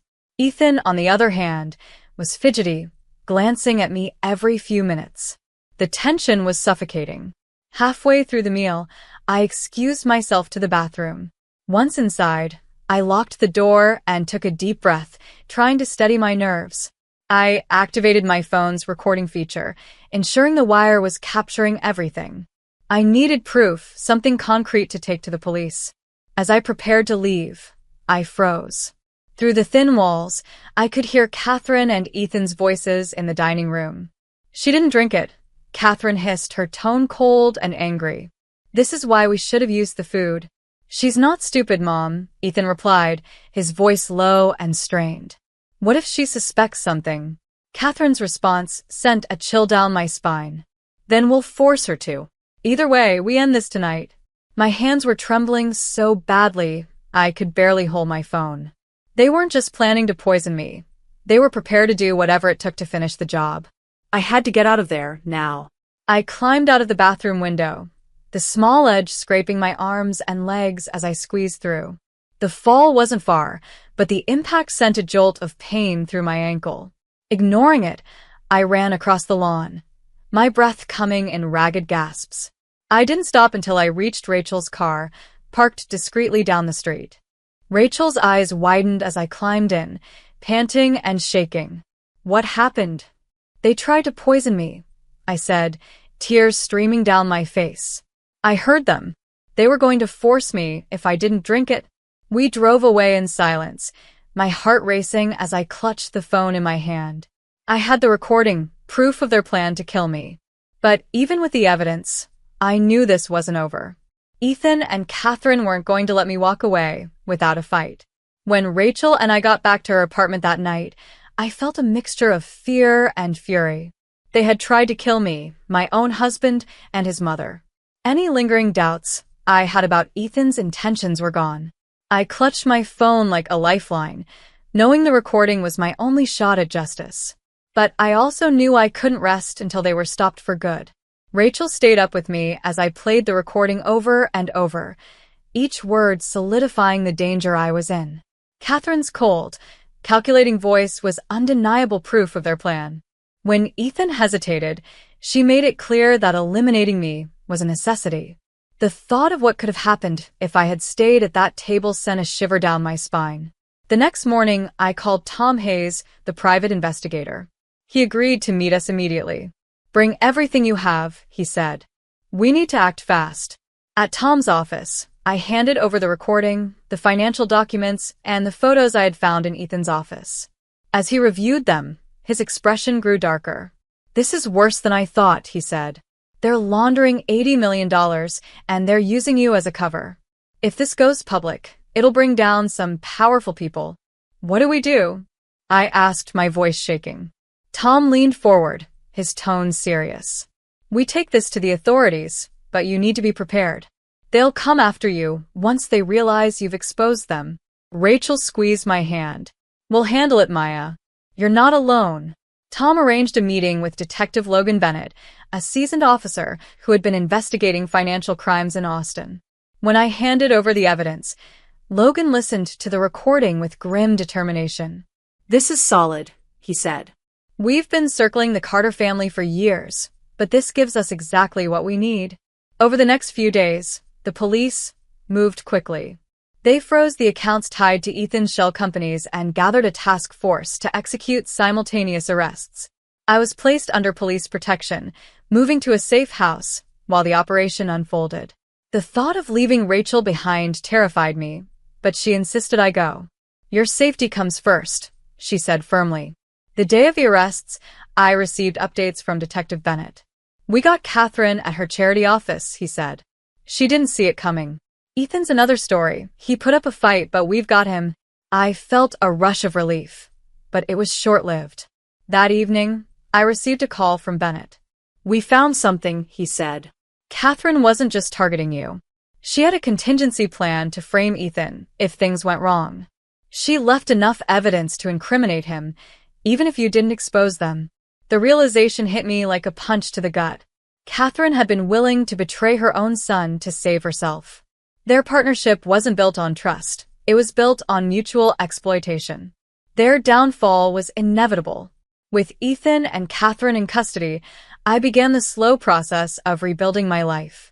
It wasn't easy. I testified against them in court, recounting every painful detail of their betrayal. Seeing Ethan in the courtroom was like looking at a stranger. Gone was the charming man I had married. In his place was someone cold and unrecognizable. Catherine, sitting beside him, showed no remorse. If anything, she seemed annoyed that her plans had been disrupted. Both were convicted of conspiracy to commit murder, money laundering, and a litany of other charges. Ethan received 25 years in prison and Catherine, 30. Their empire crumbled, and the $80 million they had funneled was recovered, bringing relief to countless victims of their schemes. In the aftermath, I focused on healing. Rachel remained my constant support, encouraging me to channel my pain into something positive. I began volunteering at a local women's shelter, sharing my story with others who felt trapped in abusive or manipulative relationships. It wasn't easy revisiting my trauma, but knowing I could help others gave me strength. 1 year after the trial, I stood on the shores of Lady Bird Lake, reflecting on everything I had been through. The betrayal, the fear, the moments I thought I wouldn't survive. It had all brought me here, to a place of resilience and empowerment. I was no longer the naive woman who believed in Ethan's lies. I was someone stronger, wiser, and free. As the sun set over the water, I felt a profound sense of peace. My life had been shattered, but I had rebuilt it piece by piece. And as I walked away from the lake, I knew one thing for certain: I would never let anyone take my power away again. I gave up my dreams, worked 14-hour shifts, and sacrificed everything for my family. But they repaid me with betrayal, a $50,000 loan in my name, wasted on parties, while our daughter was used like an ATM. They had no idea what I had done. The next morning, their world shattered. I never planned for my life to turn out this way. If you had told me 10 years ago that I would spend most of my 20s buried under someone else's problems, I might have laughed in your face. But that's what happens when you grow up in a family that sees you as a provider rather than a daughter. I was just 18 when I started working at Westside Auto Repairs in Houston, Texas. It wasn't glamorous, but I was good at it, damn good. While other girls my age were heading off to college or figuring out their futures, I was underneath cars, covered in grease, fixing engines like a pro. My boss, Rick, saw my potential early on and took me under his wing. He always said, "Mia, you've got the hands of a surgeon and the brain of an engineer. Don't waste it." But I did waste it on my family. See, my parents, Jack and Linda, had never been great with money. My dad was a retired truck driver, but that didn't mean he had retired from making bad decisions. His gambling problem had been a shadow over our lives for as long as I could remember. Some weeks, he'd win big, and we'd eat steak for dinner. Other weeks, he'd lose it all, and we'd be scraping by with instant noodles. My mom, Linda, wasn't much better. She ran a small thrift store, but it never really made enough to support us. She was always struggling to pay rent, always behind on bills, always coming to me with those guilt-ridden eyes, asking for just a little help to get through the month. And I always gave in. Then there was Sophia, my younger sister. Sophia was the star, the princess, the golden child. She wanted to be a fashion influencer, and in our house, that dream was treated like it was more important than reality. While I was busting my ass at the repair shop, Sophia was posting pictures in designer clothes, sipping overpriced coffee, and pretending she had a luxurious lifestyle. A lifestyle, mind you, that I was unknowingly funding. At first, it wasn't so bad. I wanted to help. Family helps each other, right? That's what I told myself every time my mom asked for money to keep the store afloat, or when my dad promised that just a little loan would help him turn things around. It's what I believed when Sophia asked me for a new phone because a real influencer can't have a cracked screen, Mia. I thought I was doing the right thing. But the thing about always giving is that people stop seeing it as kindness. They start expecting it. And before I knew it, my paycheck wasn't mine anymore. Every time I tried to save up for myself, something would happen. The store was struggling again. My dad owed money to some guys he couldn't afford to piss off, or Sophia needed a new bag, a new camera, a trip to some influencer event where she could network. It became a cycle. I worked harder, they took more. I kept telling myself that one day it would get better. That if I could just help them one more time, things would stabilize. My dad would finally stop gambling, my mom would get the store running properly, and Sophia, well, maybe she'd actually make something of herself and start earning real money instead of just pretending to. But it never got better. The breaking point came in the form of a phone call from the bank. I remember that moment so clearly. It was a Wednesday, and I had just finished a full day at the shop. I was tired, sweaty, and looking forward to a quiet evening in my tiny bedroom at home. Then my phone rang. "Miss Carter, we're calling about the personal loan under your name." I frowned. "What loan?" The voice on the other end hesitated. "The $50,000 loan that was taken out last year. The bank requires immediate payments, or legal action may be pursued." The world tilted. "There's a mistake," I said, forcing my voice to stay calm. "I never took out a loan." But there was no mistake. My parents had taken out a $50,000 loan in my name, forging my signature. And they hadn't even bothered to tell me. I stormed home, shaking with anger. The second I walked through the door, I saw them sitting in the living room, Dad watching some old boxing match on TV, Mom sorting through a pile of thrift store clothes. Like everything was normal. "Did you take out a loan in my name?" My voice was sharper than I'd ever heard it. They didn't even try to deny it. "We needed the money," Mom said, like it was the most obvious thing in the world. "You stole from me," I shot back. $50,000, Mom. That's not just a little favor. That's a crime." Dad waved a hand dismissively. "Relax, Mia. We were going to pay it back." "With what?" My voice cracked. "Your winnings at the casino?" Silence. That's when I knew. They had no plan. No intention of ever paying it back. And the worst part? They didn't even feel bad about it. "You work so much anyway," Mom said. "You'll pay it off in no time." Like it was nothing. Like I owed it to them. I felt something inside me snap that day. Years of sacrifice, of being the responsible one, of carrying this family on my back, it all came crashing down. I looked at them, really looked at them, and I saw the truth. They didn't see me as their daughter. They saw me as their personal bank account.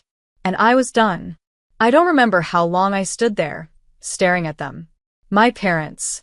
The people who were supposed to protect me, support me. Instead, they had robbed me blind, without a second thought. The anger inside me burned so hot I could barely breathe. I wanted to scream. I wanted to throw something. But what would that change? They wouldn't suddenly feel guilty. They wouldn't magically become better people. No, they would just find a way to manipulate me into fixing their mess. That night, I packed a bag. I didn't say a word. I didn't argue or let them try to twist things around. I just walked out. And for the first time in my life, I didn't look back. I moved into a tiny apartment on the other side of Houston. It wasn't much, just a one-bedroom with thin walls and a kitchen the size of a closet. But it was mine. No one could take it from me. No one could guilt me into paying their bills instead of my own. Of course, they tried.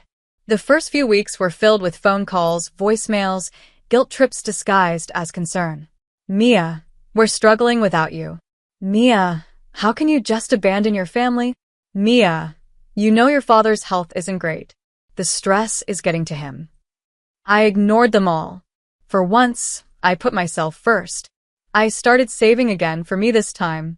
Every dollar that used to disappear into my family's never-ending black hole of problems went straight into my bank account. My boss, Rick, noticed the change in me. "You finally thinking about opening your own shop?" he asked one day. I had always talked about it. My dream.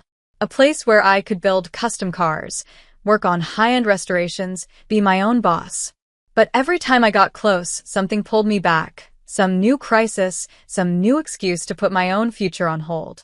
"Not anymore." "Yeah," I told him. "I think I am." Things were finally starting to turn around. And then Sophia happened.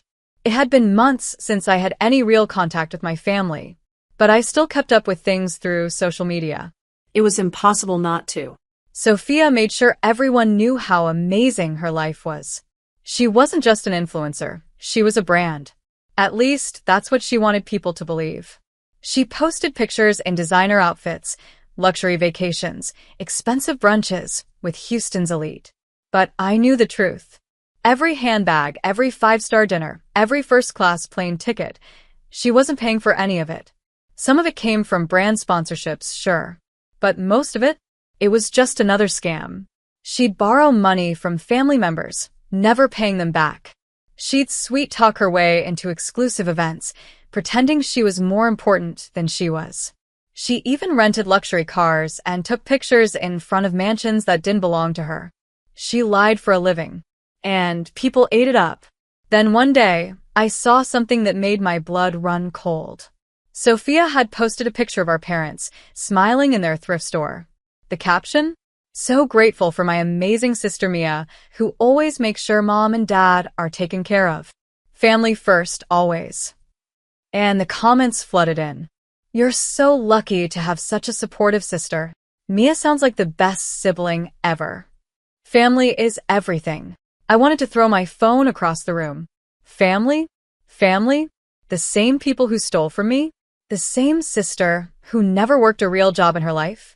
Now she was using my name to boost her image? No. I wasn't going to let this slide. I made a mistake that night. I called her. She picked up on the first ring, her voice dripping with fake sweetness.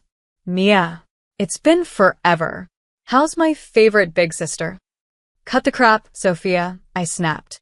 "Why are you posting about me like I'm still paying for everything?" A pause. Then a laugh. "Oh, that? It's just social media, Mia. People love a good family story." "Yeah? And what happens when they find out it's a lie?" She sighed like I was being unreasonable. "Mia, relax. It's not like it hurts you. If anything, it makes you look good. People love the hardworking, supportive older sister. It's good PR. I don't need PR, Sophia. I need you to stop using my name to make yourself look better." Silence. Then, in the same sugary tone, she said, "I'd be careful if I were you. People like me, Mia. A lot of people. You're just some mechanic. No one cares what you have to say." I clenched my fists so hard my nails dug into my palm. "Stay out of my life, Sophia." I hung up. I should have known that was only the beginning. A few months later, I saw it. Sophia was throwing a massive celebration party for hitting 500,000 followers. It was all over social media, local influencers, celebrities, investors. The kind of event that would take her career to the next level. But I wasn't invited. That part didn't surprise me. What did? She had erased me. Family photos on the wall. I wasn't in them. Old pictures from our childhood, cropped to make it look like I never existed. Even the few posts where she used to mention me? Deleted. Like I was never part of her life. Like I didn't spend years sacrificing everything to support her. I felt something I hadn't felt in a long time. I wasn't just angry. I was done. She wanted to erase me? Fine. But I had one final lesson to teach her. And this time, I wasn't going to play nice. The night of Sophia's big party, I sat in my apartment, scrolling through her endless posts. Everything about her was a performance. The glowing lights, the perfectly curated guest list, the designer dress she probably couldn't afford. It was all for show. And the worst part? People bought into it. They believed she was someone important, someone worth admiring. I wasn't angry that she didn't invite me. I wasn't even surprised that she had erased me. What burned was the lie. For years, I had been the one holding our family together, paying the bills, covering the debts, making sure my parents didn't end up on the streets. And yet, here she was, standing in front of hundreds of guests, acting like she built everything on her own. I had enough. I wasn't going to sit quietly while she thrived off my sacrifices. She wanted to be famous? Fine. I was about to give her exactly what she deserved. I spent the next 2 hours gathering everything I needed. Screenshots of unpaid invoices from brands she worked with, emails from people she had scammed into lending her money, receipts proving she rented luxury items just to take pictures with them. All of it. Then I found the biggest piece of evidence. An email from a major brand, one that Sophia had claimed to be partnered with, threatening legal action for falsifying a sponsorship deal. That was the moment I knew. This wasn't just some petty influencer drama. She had built her empire on fraud. And I had the proof to bring it all down. I didn't hesitate. I sent everything to several fashion industry blogs, along with a simple message. You might want to double check who you're doing business with. Then I waited. I didn't have to wait long. An hour later, my phone buzzed. Then again. And again. I opened Twitter. Sophia's name was everywhere. People were furious. Brands started pulling their partnerships, followers turned on her, and within minutes, her carefully curated image began to crumble. And then the call came. I almost didn't pick up, but something inside me wanted to hear it. Mia. Sophia's voice was high-pitched, panicked. What the hell did you do? I leaned back in my chair, calm as ever. What do you mean? Don't play dumb, she snapped. You ruined me. I smirked. No, Sophia. You ruined yourself. I just made sure people saw the truth. There was a long silence. Then her voice dropped, filled with something I wasn't used to hearing from her, fear. Mia, you don't get it. This isn't just online hate. My sponsors are pulling out. My management won't answer my calls. This could destroy everything. Good. Good, she screeched. I'm your sister. I laughed, the sound bitter. You erased me, remember? According to you, I don't exist. That was different, she argued. I was just trying to make my brand look better. And I was just making sure the world knew exactly who you are. She cursed under her breath. Then, after a long pause, she tried again, her voice sickly sweet, the way it always was when she wanted something. Mia, please. We can fix this. Just tell everyone it was a mistake. Say you got confused or… No. Her breath hitched. What? No, Sophia. I'm not cleaning up your mess. Not this time. She started to say something else, but I hung up. For the first time in years, I felt weightless. I wasn't carrying them anymore. I was free. But it wasn't over yet. Because after Sophia, my parents came crawling back. It started with my mom. She showed up at my shop the next morning, acting like nothing had happened. I was under the hood of a 1969 Mustang, completely focused, when I heard the familiar sound of her voice. Mia, sweetheart. It's been so long. I wiped my hands on a rag and turned around slowly. There she was, standing in my garage, dressed in her usual second-hand clothes, but with the same calculating look in her eyes. What do you want, Mom? I asked flatly. She gasped, clutching her chest like I had just slapped her. Is that any way to greet your mother? I didn't answer. She sighed dramatically. Look, I know things have been tense between us, but this whole thing with Sophia, it's bad, Mia. Really bad. The poor girl is a mess. Not my problem. I turned back to the Mustang. Mia. Her voice was sharper now. Don't be cruel. She's your sister. Oh, now we're sisters? Funny, because last time I checked, I wasn't even invited to her party. You know how she is, Mom said dismissively. She gets carried away. But she needs your help now. We all do. And there it was. The real reason she was here. Let me guess, I said, crossing my arms. She lost her sponsorships. No more easy money. And now, she needs someone to clean up her mess. Again. My mom hesitated. That was all the answer I needed. Let me make something very clear, I said, my voice firm. I don't owe you anything. Not you, not Dad, and definitely not Sophia. You stole from me, used me, treated me like I was nothing more than a bank account. And now that everything's falling apart, you suddenly remember I exist? Mia, please. Get out. Her eyes widened. You don't mean that. I do. For the first time, my mother looked truly afraid, because she realized in that moment that she had pushed me too far. She opened her mouth to say something else, but I didn't give her the chance. I turned back to the car and got back to work. After a long moment, she finally got the message. She left. That night, my father tried calling. I let it go to voicemail. By the next morning, I blocked both of them. For the first time in my life, I chose myself. And I had never felt stronger. After I blocked their numbers, I waited for the guilt to creep in. For that familiar ache in my chest, the one that had always made me second-guess myself whenever I tried to set boundaries. But this time, it didn't come. Instead, I felt something new: peace. For the first time in my life, I wasn't waking up dreading another phone call, another demand, another emergency that wasn't mine to fix.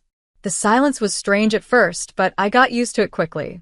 I threw myself into work, focusing on my own future instead of theirs. A few weeks passed, and Sophia's downfall was still making headlines in influencer circles. More brands came forward, exposing her fake partnerships and unpaid debts. Her accounts lost thousands of followers overnight, and her management team cut ties with her completely.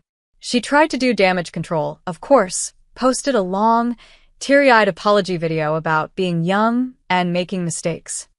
But the internet isn't so forgiving when they realize they've been lied to. People saw through her act. No one bought it. And then one evening, she showed up at my shop.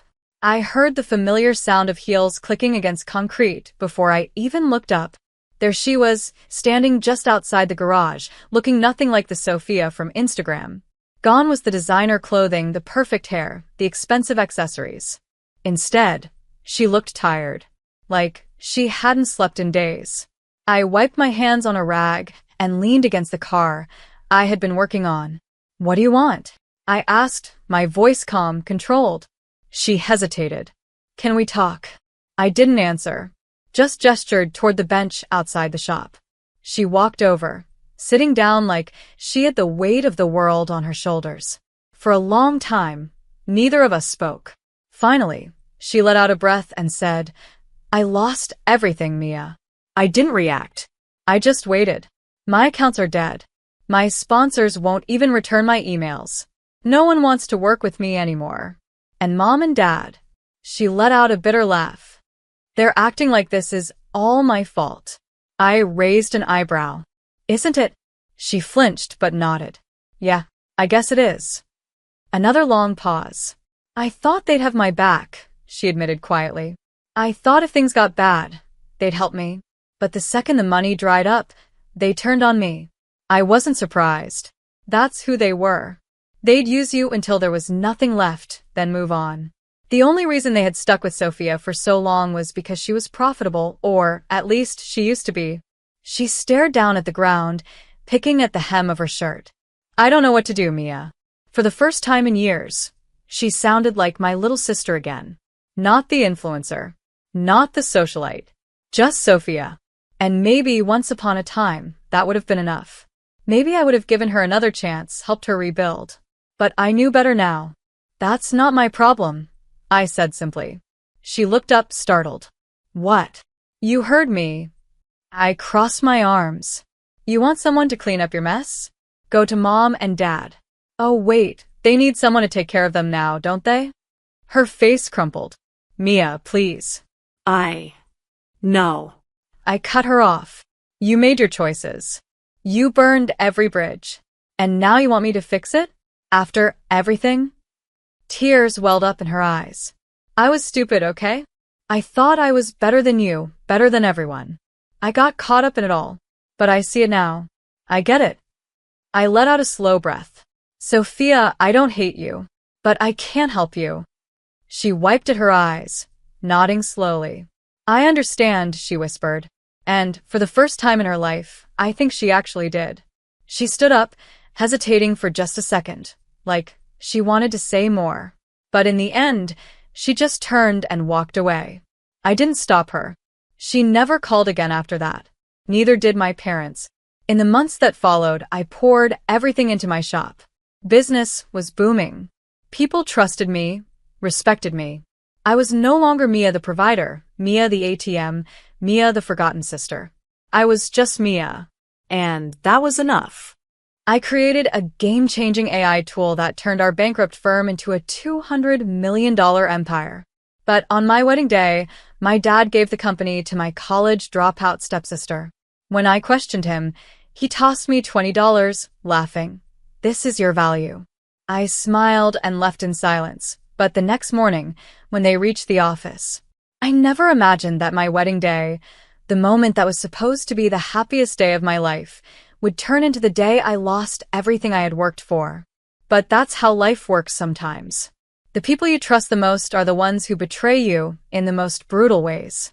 My name is Elena Carter, and this is the story of how I built an empire, had it stolen from me, and how I took it all back, without mercy. I was never the golden child. That title belonged to my stepsister, Madison. She was the one my father, James Carter, adored. It never mattered what she did, whether she failed, succeeded, or did absolutely nothing. She was always his favorite. Me? I was the one who worked hard, the one who stayed behind in Austin, Texas, pouring every bit of myself into Carter Tech, our family's failing business. While Madison was off partying and dropping out of college, I was spending sleepless nights coding, designing, and fixing a broken company. Carter Tech wasn't always a $200 million powerhouse. It was a dying business on the verge of bankruptcy when I stepped in. My father started the company years ago, but it was struggling, outdated, and had no future. I saw what he couldn't, a way to revolutionize the company through AI-driven marketing software. I spent years developing an AI-powered marketing tool, one that could analyze consumer behavior, optimize campaigns, and help businesses boost their sales like never before. It was my creation, my innovation, my blood, sweat, and tears that took Carter Tech from a failing firm to one of the most sought-after tech companies in the country. And where was Madison during all of this? She was nowhere. She had no interest in the company. She was too busy spending my father's money, hopping from one failed idea to the next. But despite her zero contributions, James still treated her like royalty. I should have seen the betrayal coming. I should have known better. The day of my wedding was supposed to be about love, celebration, and new beginnings. It was supposed to be the one day where I wasn't thinking about work, about Carter Tech, about fighting for recognition. I should have known better. The reception hall was filled with family, friends, and business associates, people who had watched me build Carter Tech from the ground up. I was standing beside my husband, feeling a rare moment of happiness, when my father stood up to make a toast. I smiled, expecting him to say something about how proud he was of me. For once, I thought I would hear the words I had been waiting for all my life. Then he said something that made the entire room go silent. "Today is not just about Elena's wedding," my father said, raising his glass. "It's about a new chapter for our family business. And I'm proud to announce that, moving forward, Madison will take over as CEO of Carter Tech." I felt like I had been punched in the gut. My smile froze, my breath caught in my throat, and my mind screamed at me to make sense of what I had just heard. I stared at my father, waiting for him to correct himself, waiting for him to acknowledge that this was a joke. But the look in his eyes told me everything. This was planned. This was real. The murmurs in the room started. Some guests exchanged awkward glances, while others just looked away, too uncomfortable to meet my gaze. And then, just when I thought my father couldn't humiliate me more, he walked up to me, reached into his pocket, and pulled out a crumpled $20 bill. He placed it in my hand, smirked, and leaned in close. "This is all you're worth." The room was dead silent. I could feel the weight of every single stare on me. I could hear Madison laughing softly beside him, basking in her new title. I knew they were waiting for me to react. They were expecting tears, anger, a scene. But I didn't give them that. I took a slow breath. My fingers tightened around the $20 bill. My heart pounded in my chest, but I didn't let my face show even a fraction of the storm raging inside me. Instead, I smiled. A cold, calculated smile. I folded the bill carefully, tucked it into my dress, and looked my father in the eye. "Thank you, Dad," I said smoothly, my voice calm. "This means everything to me." And then I turned around and walked away. Not a single tear. Not a single word of protest. Because I wasn't done yet. That night, while my father and Madison celebrated their victory, I sat alone in my office, surrounded by the empire I had built. The patents, the contracts, the files with my name stamped across them. They thought they had taken everything from me. What they didn't realize was that I had been preparing for this moment my entire life. They had no idea what was coming. And by the time they found out, it would be too late. I didn't sleep that night. While Madison and my father celebrated my humiliation, drinking champagne and basking in their so-called victory, I sat in my home office, surrounded by everything that truly mattered. My work, my patents, my contracts, and the people who actually built Carter Tech alongside me. They thought they had taken everything from me. They had no idea how wrong they were. I wasn't going to scream. I wasn't going to beg. I wasn't going to waste my breath trying to convince my father that he had made a mistake, because he hadn't. He had made a choice. And now, so would I. At exactly midnight, I powered up my laptop. My hands were steady, my mind sharp, calculating, dangerous. I had been underestimated my whole life. That ended tonight. I started with one simple email. It was addressed to Carter Tech's top 20 clients, the ones who had signed contracts not with the company but with me personally. In business, loyalty matters, and I had spent years cultivating relationships with the most powerful clients in the industry. Their trust wasn't in Carter Tech, and certainly not in my father or Madison, it was in me. I reminded them of that. Attached to the email was a clause, one that had been written into their contracts years ago. It allowed them to terminate their agreements if I was no longer in a leadership role. Then I waited. At 3 a.m, my inbox exploded. One by one, responses flooded in, all saying the same thing. They would not be renewing their contracts with Carter Tech under new leadership. They expected a transition plan for me personally. Millions of dollars in contracts gone. Carter Tech was already beginning to crumble, but I wasn't finished yet. While my father and Madison were busy patting themselves on the back, they had forgotten one very important detail: the AI-powered marketing tool that had transformed Carter Tech into a $200 million powerhouse wasn't owned by Carter Tech. It was mine. Years ago, when I first developed the software, I made sure to register all intellectual property under my private company, eCorp Technologies. Carter Tech had never owned it. They had only been granted a licensing agreement to use it. A licensing agreement that I had the power to revoke. And I did. With a few keystrokes, Carter Tech lost access to the one thing that had made them relevant. By sunrise, the empire my father had stolen from me was already on fire. At exactly 9 a.m, I walked into the Carter Tech office. I didn't sneak in. I walked in through the front doors with my head high. Employees were whispering, some scrolling through emails, panic flashing across their faces. They already knew something was wrong. The entire office felt different, unstable, like a building moments before collapse. Then Madison stormed into the lobby, her perfectly styled hair a mess, her face pale with shock. She shoved her phone toward my face, demanding answers. I glanced at the screen. It was an email from our largest client. Contract terminated, effective immediately. I tilted my head slightly. Oh, that. I said, voice calm. That's just the beginning. Behind her, my father walked in, looking just as shaken. He was dressed in his usual expensive suit, but there was uncertainty in his step, a crack in his confidence. Elena, he started, his voice lower, more cautious than usual. Let's be reasonable here. I almost laughed. Now he wanted to be reasonable? I ignored him and walked past both of them, straight into the executive conference room. I tapped the screen of my tablet, and the large monitor at the front of the room lit up. I pulled up 3 documents. The first was my official resignation letter, effective immediately, stating that I was no longer affiliated with Carter Tech.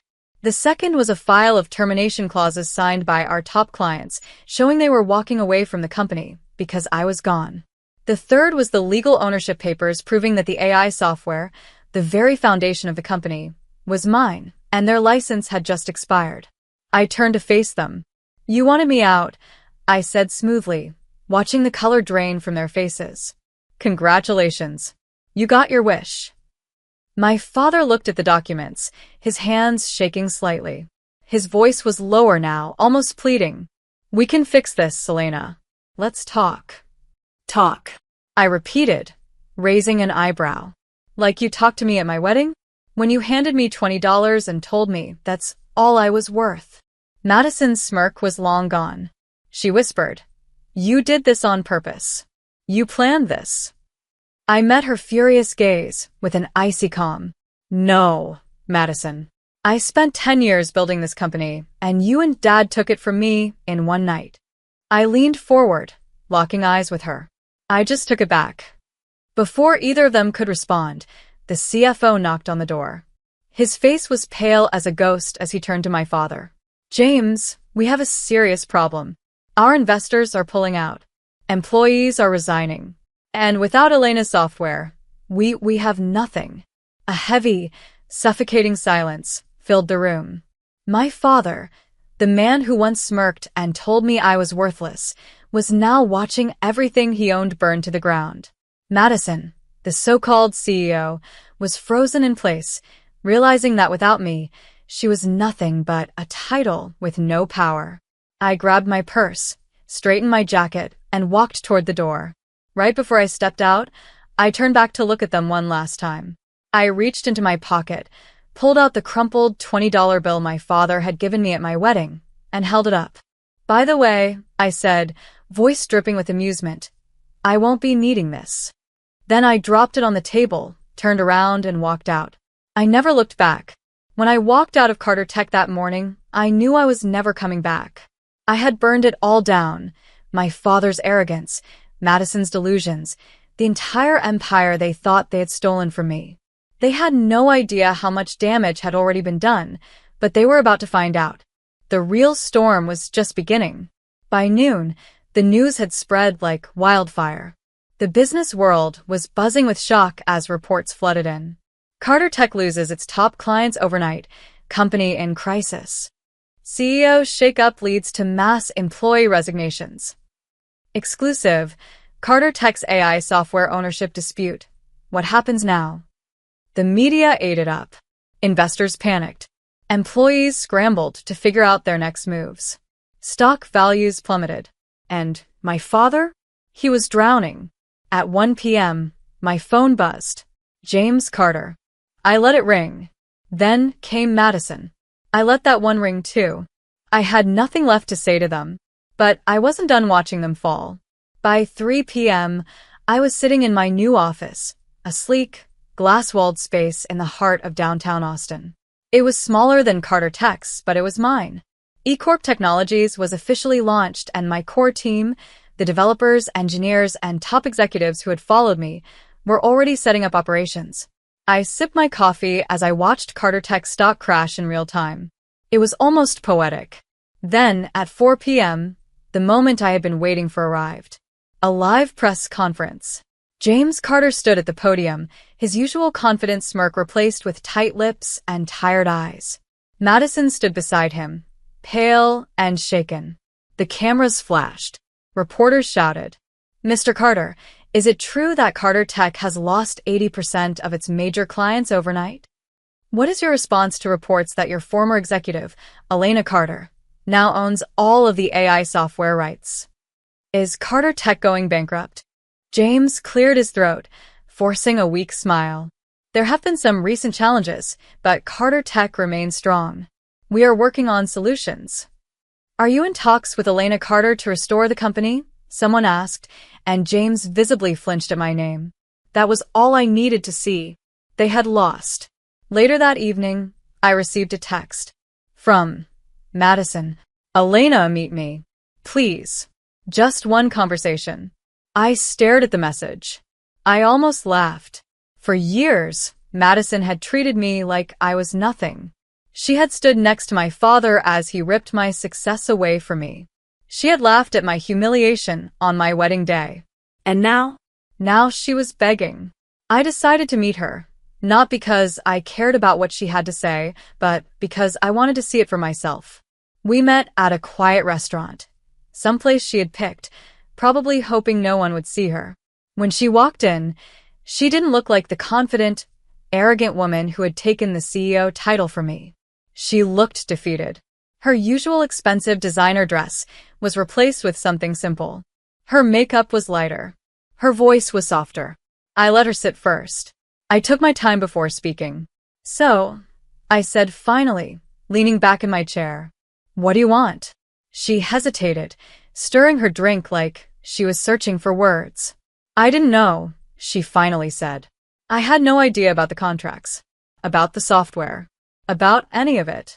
I raised an eyebrow, and she looked up at me, her blue eyes filled with something I had never seen before: fear. Carter Tech is falling apart, Elena. Her voice cracked. He's losing everything. Investors are pulling out. We don't have the AI software, and we don't know how to replace it. We're drowning. I tilted my head, feigning curiosity. And she swallowed hard. We need you to come back. Silence. Then I let out a soft, quiet laugh. Madison's face twisted in desperation. I know we messed up. I know what Dad did was awful, but please, Elena. You can fix this. You can save us. I tapped my fingers on the table. Let me ask you something, Madison, I said. On my wedding day, when Dad handed you everything I built and gave me $20, did you feel bad? She flinched. Did you think, just for a second, that maybe this was wrong? She dropped her gaze. I didn't think about it, she admitted. I nodded. That's what I thought. I leaned forward, my voice calm, but firm. I spent 10 years building something out of nothing. I spent 10 years proving myself, only for you and Dad to rip it away from me in one night. You never cared then. So why should I care now? Tears filled her eyes. Please, Elena. For the first time in my life, I saw Madison as she truly was: weak, lost, and without anyone to protect her. And for the first time, I didn't feel anger. I didn't feel satisfaction. I just felt nothing. I stood up, grabbing my purse. You wanted to be CEO? I said, then figured out. Then, without another word, I walked out. Over the next 2 weeks, Carter Tech completely unraveled. Investors backed out one by one. Employees resigned in waves. The software replacement failed miserably, and clients refused to return. Then, the final blow: the board of directors held a vote. James Carter was removed as chairman. Madison was forced to resign. Carter Tech officially declared bankruptcy shortly after. Meanwhile, eCorp Technologies soared. In less than 3 months, I had tripled my company's valuation, signed multi-million-dollar contracts, and expanded into new markets. I didn't just win. I dominated. And my father, Madison, they were nothing more than a footnote in a business world that no longer had space for them. One evening, after everything had settled, I received a letter. It was from my father. I didn't open it. I placed it in the same drawer as the crumpled $20 bill he had given me that night. I never needed his approval. I never needed his love. And I sure as hell didn't need his apology. I had proven my worth, not to them, but to myself. Because in the end, success was the only revenge I ever needed. In the months that followed, life changed in ways I never could have imagined. Carter Tech was officially gone, buried under the weight of its own failures. My father, James Carter, had lost everything: his company, his reputation, his influence. Madison had faded into obscurity, her brief moment of power vanishing just as quickly as it had come. And me? I was exactly where I was meant to be. eCorp Technologies thrived beyond even my own expectations. The same clients who had walked away from Carter Tech had eagerly signed new contracts with me, and with every deal, my company's value soared. What had taken Carter Tech a decade to achieve, I had built in mere months. Investors lined up to work with me, offering resources and partnerships I had never been given under my father's rule. The very people who once ignored my contributions now sought me out as a leader, and for the first time in my life, I wasn't fighting for recognition. I had already won. One evening, as I sat in my office overlooking the Austin skyline, I found myself thinking about the past. The long nights spent building something only to have it ripped away. The years of seeking approval from a father who never saw my worth. The pain of betrayal. But none of that mattered anymore. The truth was, I no longer carried the weight of their rejection. I no longer needed validation. I had proven myself not to them, but to me. A few days later, I received an invitation in the mail. It was from Madison's old business school, requesting that I be the keynote speaker at their upcoming graduation ceremony. The topic? The power of underestimated leaders. I couldn't help but smile at the irony. The same institution that had once praised Madison as a future leader now wanted to hear my story. I accepted without hesitation. When I took the stage on the day of the event, the room was packed with eager young graduates, their eyes filled with ambition and uncertainty. I told them about my journey, not just the success, but the setbacks, the betrayals, the lessons learned. I told them about the night I walked away from Carter Tech with nothing but a $20 bill and my dignity, and how that moment had set everything else into motion. I watched as they listened, hanging on to every word, and in that moment, I realized something. I wasn't just sharing my story. I was inspiring the next generation of underestimated leaders. After the speech, a young woman approached me, nervous but determined. "Ms. Carter," she said, "what was the hardest part of your journey?" I thought about it for a moment before answering. "Letting go," I said honestly. Not of the company, not of the success, but of the anger. Of the need to prove something to people who never deserved my loyalty in the first place. Once I did that, everything else fell into place. That night, as I sat at home with a glass of wine, I pulled out an old wooden box from my desk drawer. Inside was the crumpled $20 bill my father had given me on my wedding day. For months, I had kept it as a reminder of where I came from, of the betrayal that had fueled my success. But I didn't need it anymore. It had served its purpose. I took the bill, smoothed it out, and placed it inside a photo album. One that held pictures of my journey, from the small, failing company I had once tried to save, to the thriving empire I had built on my own terms. I wasn't looking back in anger anymore. I was looking forward, toward a future that was entirely my own. And this time, I wasn't carrying the weight of anyone else's expectations. I had risen. I had won. And that was all that mattered.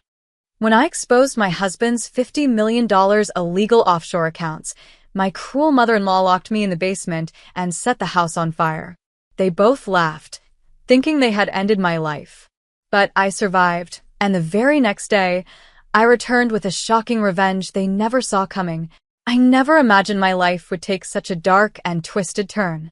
If you had seen me just a few months ago, you might have envied me. My name is Maya Reed, and I was married to Ethan Price, a man who seemed to have it all: ambition, charm, and success. At 28, I was living the dream, or so I thought.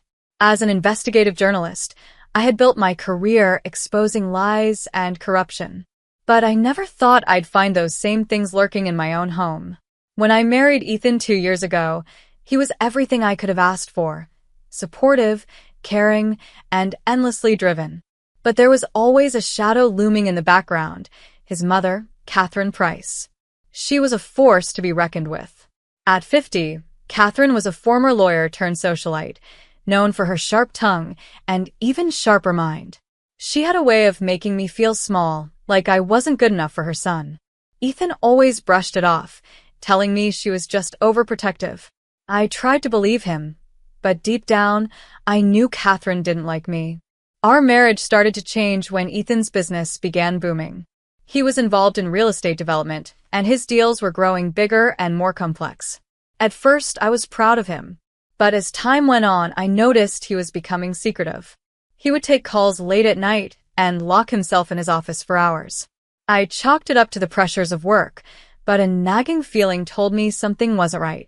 That feeling only grew stronger when I stumbled upon some financial documents in Ethan's study. Normally, I wouldn't snoop, but these papers were left out in plain sight.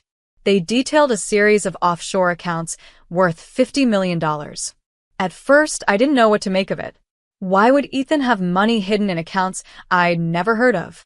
The more I dug, the more suspicious I became. These accounts weren't just secret. They were tied to a web of tax fraud and illegal transactions. I was horrified. I confronted Ethan the moment he got home that night. "What is this, Ethan?" I asked, holding up the papers. He froze, his face pale as he stared at the documents. "Maya, I can explain," he stammered. But his explanation was weak. He claimed Catherine had pressured him into setting up the accounts and that he'd been trying to get out of the situation. "I didn't want this, Maya. I swear." But you don't understand what she's capable of, he said, his voice trembling. I wanted to believe him, I really did. But something about his story didn't add up. Ethan wasn't a victim. He was an active participant in whatever this was. Ethan, I'm a journalist. Do you think I'm just going to look the other way? I said, my voice firm. You need to come clean or I will. That conversation was the beginning of the end for us. I could see the panic in his eyes, the fear of losing everything he'd worked for. But it wasn't just his career on the line. It was his loyalty to his mother. Catherine had always been the puppet master in Ethan's life, and now I was threatening to cut the strings. The tension in our home became unbearable. Ethan started avoiding me, and Catherine began showing up unannounced, her presence suffocating. Maya, dear, you really should let Ethan handle his business affairs, she said one afternoon, her tone dripping with condescension. I knew what she was really saying. Back off, or there would be consequences. But I couldn't back off. I had to do what was right. I started gathering evidence, piecing together the puzzle of their illegal activities. Each new discovery felt like a betrayal. The man I loved, the man I had trusted with my life, was tangled in lies so deep I wasn't sure if he could ever come clean. Things came to a head when I found more documents hidden in Ethan's office. These weren't just financial records. They were emails between him and Catherine, plotting ways to cover their tracks. It was clear they were working together, and their crimes were more serious than I had imagined. One night, Ethan caught me going through his files. He was furious. You don't understand, Maya, he shouted, slamming the desk. If you expose this, you're not just ruining me. You're ruining our family. I looked at him, tears in my eyes. You did that yourself, Ethan, I said softly. I'm giving you a chance to come clean. If you don't, I will. That was the last real conversation we had before everything fell apart. Unbeknownst to me, Ethan went straight to Catherine, telling her everything I had uncovered. And that's when they made their decision, a decision that would change my life forever. As I sit here now, telling this story, I still wonder how I didn't see it coming.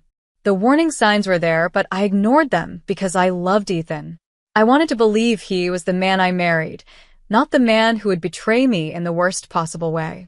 But as I would soon learn, love can blind you to the truth. And the truth, in this case, was far darker than I could have ever imagined. This was only the beginning of the nightmare. Looking back, I should have known that uncovering their secrets would put my life in danger. But at the time, I didn't think Ethan or Catherine would go that far. I underestimated how much they had to lose and how far they would go to protect themselves. It started subtly, like the calm before a storm. Ethan became colder, distant. He wouldn't meet my eyes when we were in the same room, and our conversations grew shorter. He started staying out late, claiming he was working on important deals. But I knew the truth. He was meeting Catherine.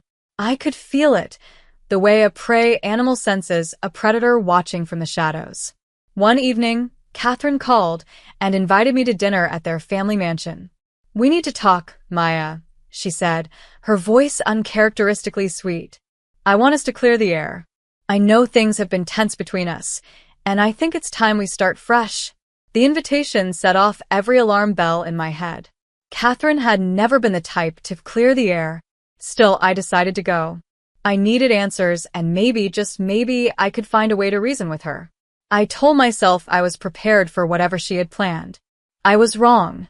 When I arrived at the mansion, Catherine greeted me with a warm smile that didn't reach her eyes. Maya, darling, come in, she said, leading me into the grand dining room. Ethan was already there, sitting stiffly at the table. He barely looked at me as I sat down. The conversation started innocently enough. Catherine reminisced about her younger days as a lawyer, spinning tales of her successes. But there was an undercurrent of tension in her words, a sharpness that cut through her polished demeanor. Then she turned to me, her tone suddenly serious. Maya, I know you've been looking into Ethan's business dealings, she said, folding her hands on the table. I understand your concerns, but you need to realize that some things are better left alone. I stared at her, refusing to back down. Catherine, this isn't just about Ethan's business. It's about crimes, serious crimes. Do you expect me to turn a blind eye? Her smile faded, replaced by a cold, calculating look. You have no idea what you're dealing with, she said, her voice low. Ethan and I have built something incredible, and I won't let you destroy it. Ethan finally spoke, his voice shaky. Maya, please. We can work this out. Just let it go. But I couldn't let it go. I told them both that I had evidence, emails, documents, recordings, and that I was ready to take everything to the authorities if they didn't come clean. Catherine's face hardened. You're making a big mistake, she said. Think about what this will do to your marriage, to your future. I left the mansion that night feeling more isolated than ever. Ethan wasn't on my side. He had chosen his mother and their empire of lies over me. I knew then that I couldn't trust either of them. The next few days were tense. I stayed at home, locking away the evidence I had collected and trying to figure out my next move.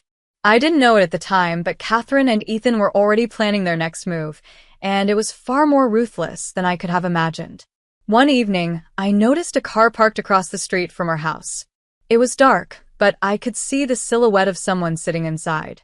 I thought I was being paranoid until I saw the same car the next day, and the day after that. Someone was watching me. I mentioned it to Ethan, but he dismissed it, saying I was imagining things.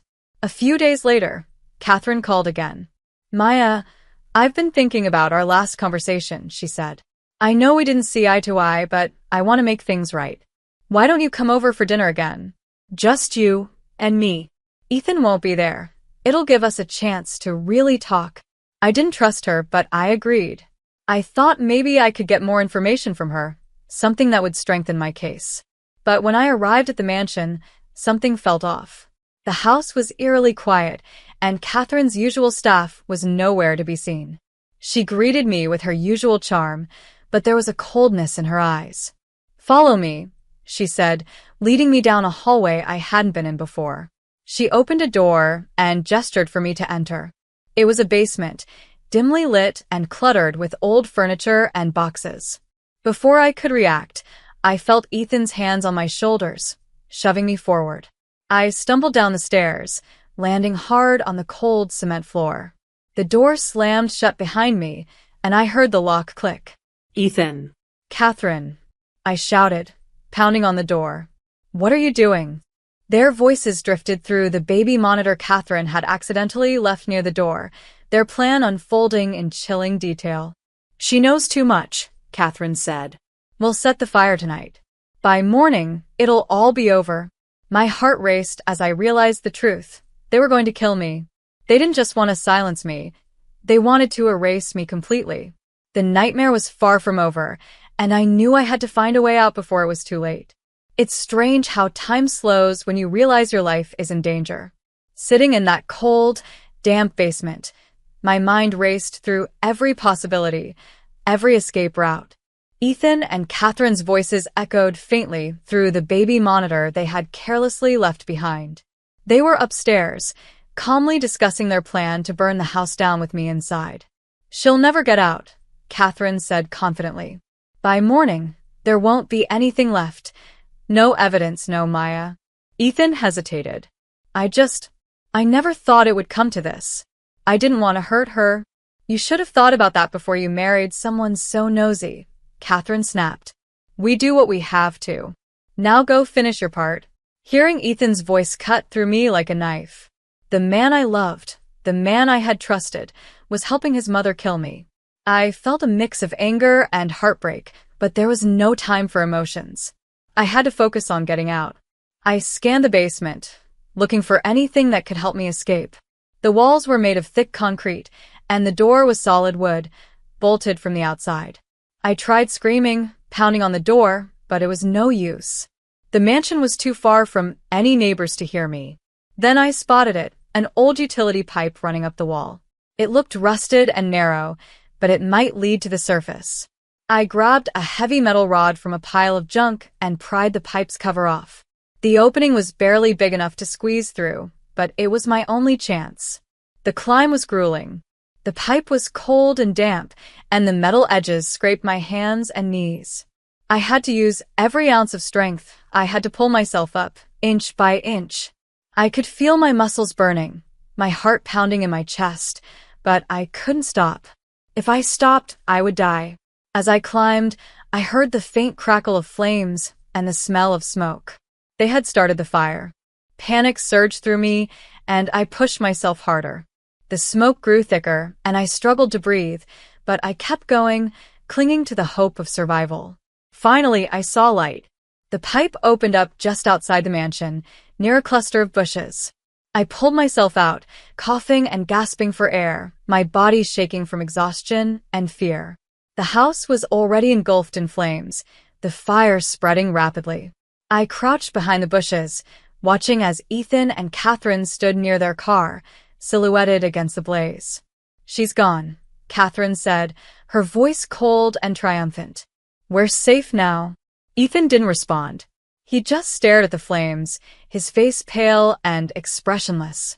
I could see the weight of what he had done in his posture, but it was too late for regret. He had chosen his side. I pulled out my phone, hands trembling, and recorded the scene. The fire, their silhouettes, their voices, it was all evidence. Evidence that could finally bring them down. When the fire consumed the basement, I heard a faint explosion, probably from a gas line. Catherine clapped her hands together, satisfied. "That's it," she said. No one will ever know, but I knew, and I wasn't going to let them get away with it. I crept away from the mansion, my heart pounding. I didn't know where to go at first. My car was parked nearby, but I was too afraid to use it. They might see me. Instead, I walked for miles, avoiding main roads, until I reached a small diner. I must have looked like a ghost when I stumbled inside, covered in soot and blood. The waitress gasped. "Are you okay, honey? Do you need help?" "I need to use your phone," I said, my voice hoarse. She handed it to me, and I called the police. I gave them my name, my location, and told them everything: the fire, the plot, the evidence I had. They sent officers immediately. When I finally sat down, the reality of what had happened hit me. I had escaped death, but my life would never be the same. The man I loved had tried to kill me. His mother had orchestrated the entire thing. And now, it was up to me to make sure they faced justice. The police arrived, and I handed over my phone with the recordings. They asked me dozens of questions, and I answered them all, recounting every horrifying detail. As I spoke, I could see the shock on their faces. This wasn't just a case of arson, it was attempted murder, conspiracy, and fraud on a massive scale. By the time the sun rose, Ethan and Catherine were in handcuffs, taken from the charred remains of the mansion. Catherine tried to keep her composure, but Ethan looked shattered. He couldn't even look at me as they led him to the police car. As I watched them drive away, a part of me felt relief. They couldn't hurt me anymore. But another part of me felt something else: anger, sadness, and a deep sense of betrayal. Ethan wasn't just my husband. He had been my partner, my friend. And now, he was the person I would never forgive. I didn't know what the future held, but I knew one thing: this wasn't over.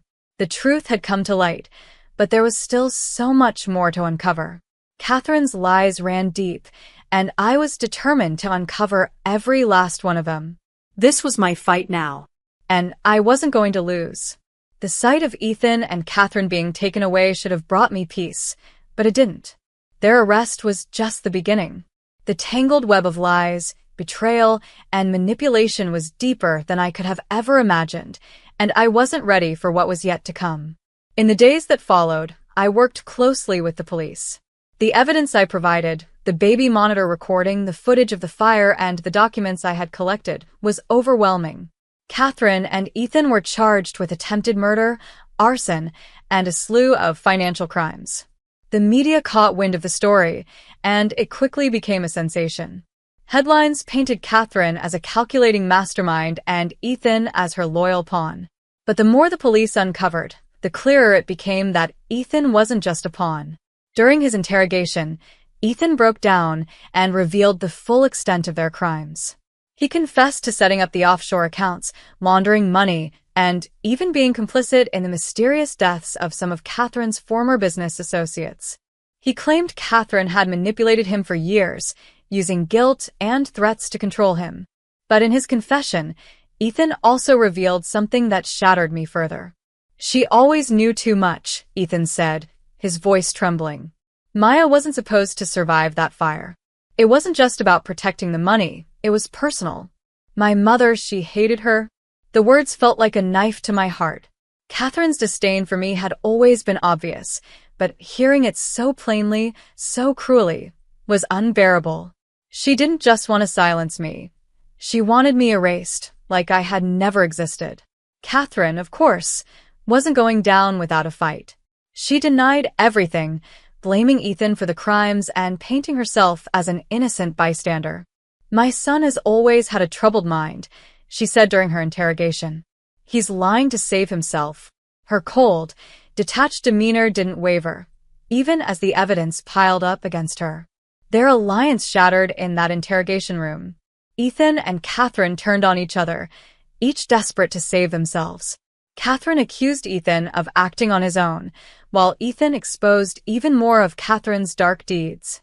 Their hatred for each other spilled out in front of the detectives, revealing years of manipulation, greed, and betrayal. Watching their bond disintegrate, I felt a bitter sense of justice. They had built their empire on lies, and now it was crumbling around them. Meanwhile, I tried to rebuild my life. Writing had always been my way of processing the world, so I poured my pain into an exposé about the prices. The piece was raw and unflinching, detailing their crimes, the betrayal I had suffered, and the dangerous power of greed. It was published nationally, and the response was overwhelming. People reached out to me, sharing their own stories of betrayal and survival. For the first time, I felt like I wasn't alone. The trial was a media circus. Catherine's icy composure finally cracked when the prosecution presented letters recovered from her home. They revealed a chilling truth. She had been manipulating Ethan from the time he was a teenager, grooming him to follow in her footsteps and do whatever it took to protect their family's wealth and reputation. Ethan's testimony against her sealed her fate. Catherine was sentenced to life in prison without parole for her role in multiple murders, financial crimes, and the attempt on my life. Ethan, though equally complicit, received a reduced sentence in exchange for his cooperation. He was sentenced to 20 years in prison, with the possibility of parole after 15. I didn't attend the sentencing. I couldn't bring myself to face him again. Even with them behind bars, the scars they left on me ran deep. I found myself questioning everything, my choices, my instincts, even my own worth. But as the weeks turned into months, I began to heal. I leaned on the friends who had stood by me and focused on my career. My exposé had opened doors I never imagined, and I decided to use my platform to expose more corruption and hold those in power accountable. In the months following the trial, I discovered something that shook me to my core.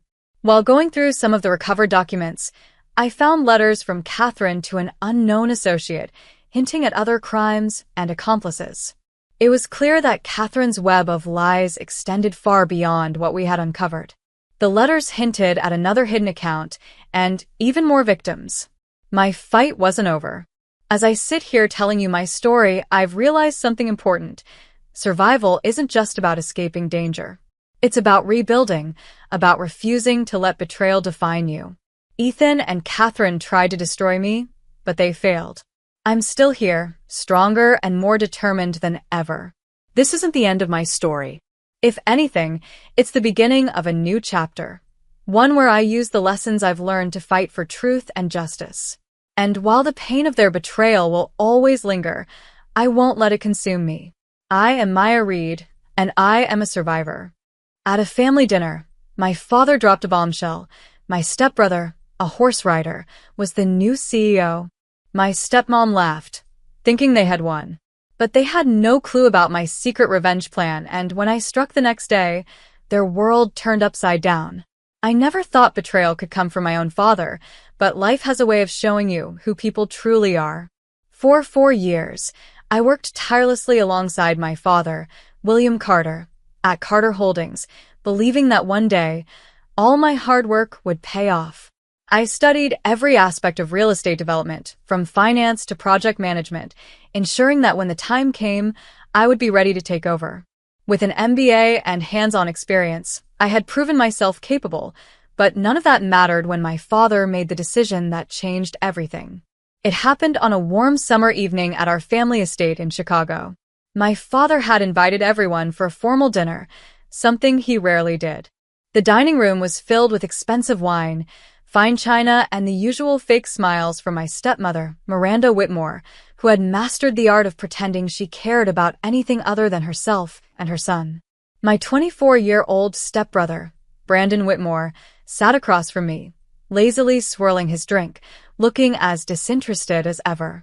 Brandon had never worked a single day in his life. He spent his time at polo matches, horse riding, and vacationing at country clubs with trust fund kids who had never faced real responsibility. He didn't care about business, didn't understand real estate, and certainly didn't deserve to run a company. But I didn't know that night would be the moment my father would throw away everything we had built together. As we finished dinner, my father cleared his throat and stood, adjusting his cufflinks. He had the same serious look he always wore before making big announcements. I expected a discussion about the company's future, maybe even my promotion. Instead, his words shattered my world. "I've been thinking a lot about the future of Carter Holdings," he began, his deep voice filling the room. "After careful consideration, I've decided that it's time for new leadership, someone with fresh vision and energy to guide us forward." I straightened in my seat, excitement building in my chest. This was it. He was finally going to name me CEO. He took a deep breath before dropping the bombshell. "I'm naming Brandon as the new CEO of Carter Holdings." The room went silent. I felt like the air had been knocked out of my lungs. My grip tightened on the edge of the table as I tried to process his words. Brandon? My stepbrother, the polo player? The one who didn't even know how a mortgage worked? I looked at my father, expecting him to say this was some kind of joke, but his expression was dead serious. My stepmother smirked, victorious, like she had been planning this moment for years. Brandon leaned back in his chair, looking as smug as ever. "Well, looks like I'm the boss now," he said, raising his glass. I felt heat rise in my chest, but I forced myself to stay calm. "Dad," I said, my voice barely steady, "I've worked here for 4 years. I've handled multi-million-dollar projects. I know the company inside and out. Brandon doesn't even know how to read a financial report." My father sighed, avoiding my gaze. "Rachel, you're talented, no doubt.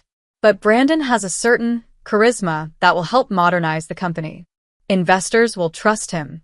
I laughed, a sharp, bitter sound. "Charisma? Are you serious? He knows nothing about real estate. He spends his time playing polo and partying." "Rachel, that's enough," my father snapped, his voice stern and dismissive. "The decision is final." I looked around the room, hoping someone would speak up, but no one did. The betrayal burned deep, but the worst part was the way Miranda sat back, enjoying the moment, like she had won some silent battle against me. I stood up, my chair scraping loudly against the floor. "Fine," I said, forcing myself to stay composed. "You're making a huge mistake." Brandon smirked, twirling his wine glass. "Don't worry, sis. "Maybe I'll keep you around, find you a nice assistant position." I felt my fists clench, but I didn't let them see how much it hurt. I wouldn't give them the satisfaction. I turned and walked away, keeping my head high. As soon as I was out of sight, I drove aimlessly through the streets of Chicago, my mind spinning. 4 years of hard work, gone in a second.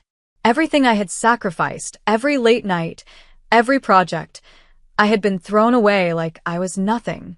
I pulled into the driveway of my best friend, Olivia Martin, who had been my rock since college. She opened the door the moment she saw me, her face filled with concern. "What happened?"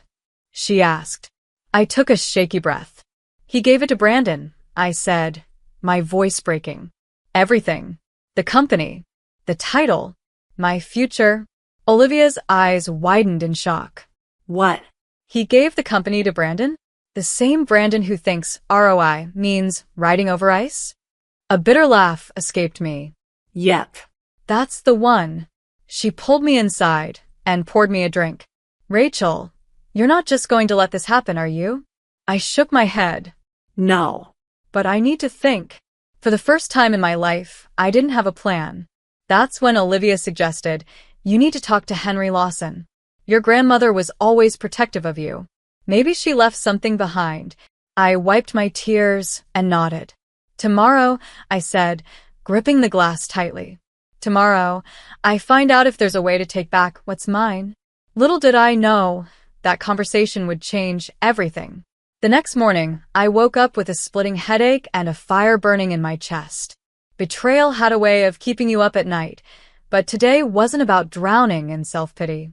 Today was about finding answers. I drove straight to the office of Richard Bennett, our longtime family attorney.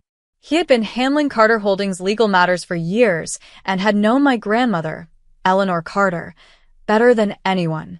If there was anything that could help me get back what was stolen from me, I knew he would be the one to reveal it. When I walked into his office, Richard was sitting behind his large mahogany desk, flipping through documents. He looked up, his sharp eyes softening when he saw me. "Rachel," he said, gesturing for me to sit. "I had a feeling I'd be seeing you soon." I sat down, gripping the arms of the chair. "Did you hear?" I asked, my voice tight. "My father gave Carter Holdings to Brandon."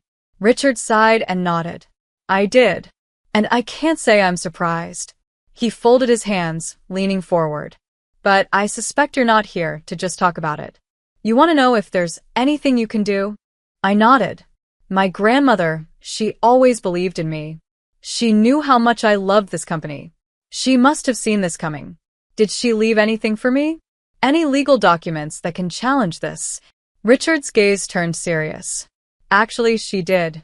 He pulled open a drawer and took out a thick folder. My heart pounded as he placed it in front of me. "Your grandmother set up something very specific in case a day like this came." I stared at the folder, my hands shaking slightly as I opened it. The first document made my breath catch in my throat. A trust fund. A $3.5 million trust fund set up in my name 5 years ago. I looked up confused. "I don't understand. If she left me this money, why didn't I know about it before?" Richard sighed. "Because there was a condition. Eleanor didn't want you to just inherit wealth. She wanted you to earn it. That's why you can only access the money if you build a successful business on your own, without any involvement from your father or Carter Holdings." I leaned back in my chair, the weight of it all sinking in. My grandmother had seen this coming. She knew Miranda would manipulate my father. She knew Brandon would take everything I worked for, and she knew I would need a way to fight back. I swallowed hard. What qualifies as a successful business? Richard pulled out another paper. According to the trust, you must create a business that shows a profitable quarter within its first year of operation. It must be entirely yours. No family involvement, no funding from Carter Holdings. I exhaled sharply. So, I can't just use this money to start a business? I have to prove myself first. Richard nodded. Exactly. The money is yours, but you need to build something real before you can claim it. I sat there in silence, running my fingers over the documents. It wasn't the easy answer I had hoped for, but it was a chance. I looked at Richard. "And my father doesn't know about this?" He shook his head. "Your grandmother was very clear. This information was only to be revealed to you, and only if you were ever disinherited from the family business." A slow, determined smile crept onto my lips. "She really thought of everything, didn't she?" Richard chuckled. "Eleanor Carter was always 3 steps ahead." I stood up, gripping the folder. "I need time to think. But I can promise you, Richard, this isn't over." I left his office feeling something I hadn't felt since that night at dinner. Hope. That evening, I met Olivia at our favorite cafe. She listened intently as I told her everything. When I finished, she grinned. "Rachel, this is it. You don't need Carter Holdings. You can start your own company." I sighed. "But what kind of business?" "I need something big, something that'll make an impact fast." She tapped her fingers against the table, thinking. "Sustainable real estate." I raised an eyebrow. What? She leaned in. "Think about it. Green buildings, eco-friendly urban spaces. It's a growing market. You already know real estate inside and out, and people are willing to invest in sustainable solutions. My mind started racing. She was right. Major cities were pushing for environmentally friendly developments, and sustainable housing was the future. Carter Holdings had barely touched that market. If I played my cards right, I could build something even bigger than what my father had given away. I smiled, excitement bubbling inside me. Urban Vista Development. Olivia tilted her head. What? That's the name, I said firmly. Urban Vista Development. We'll focus on sustainable housing, commercial ecospaces, and green real estate solutions. She grinned. I love it. And with the right investors, you could have your first project up and running in no time. I took a deep breath, gripping my coffee mug. This was happening. Over the next few weeks, I worked harder than ever before. I secured private investors, rented a small office in downtown Chicago, and built a team of dedicated professionals who believed in the vision of Urban Vista Development. Every step of the way, Olivia was there, helping me make the right financial moves. Meanwhile, Brandon was struggling. Carter Holdings was already showing cracks under his leadership. His lack of experience was obvious, and it wasn't long before major clients started pulling out of deals. I kept my head down, staying out of his way, but I knew it was only a matter of time before he realized that I wasn't just disappearing quietly. And then it happened. One morning, as I walked into my office, Olivia was waiting for me with her phone in hand. "Rachel," she said, her voice urgent. "You need to see this." She turned her screen toward me.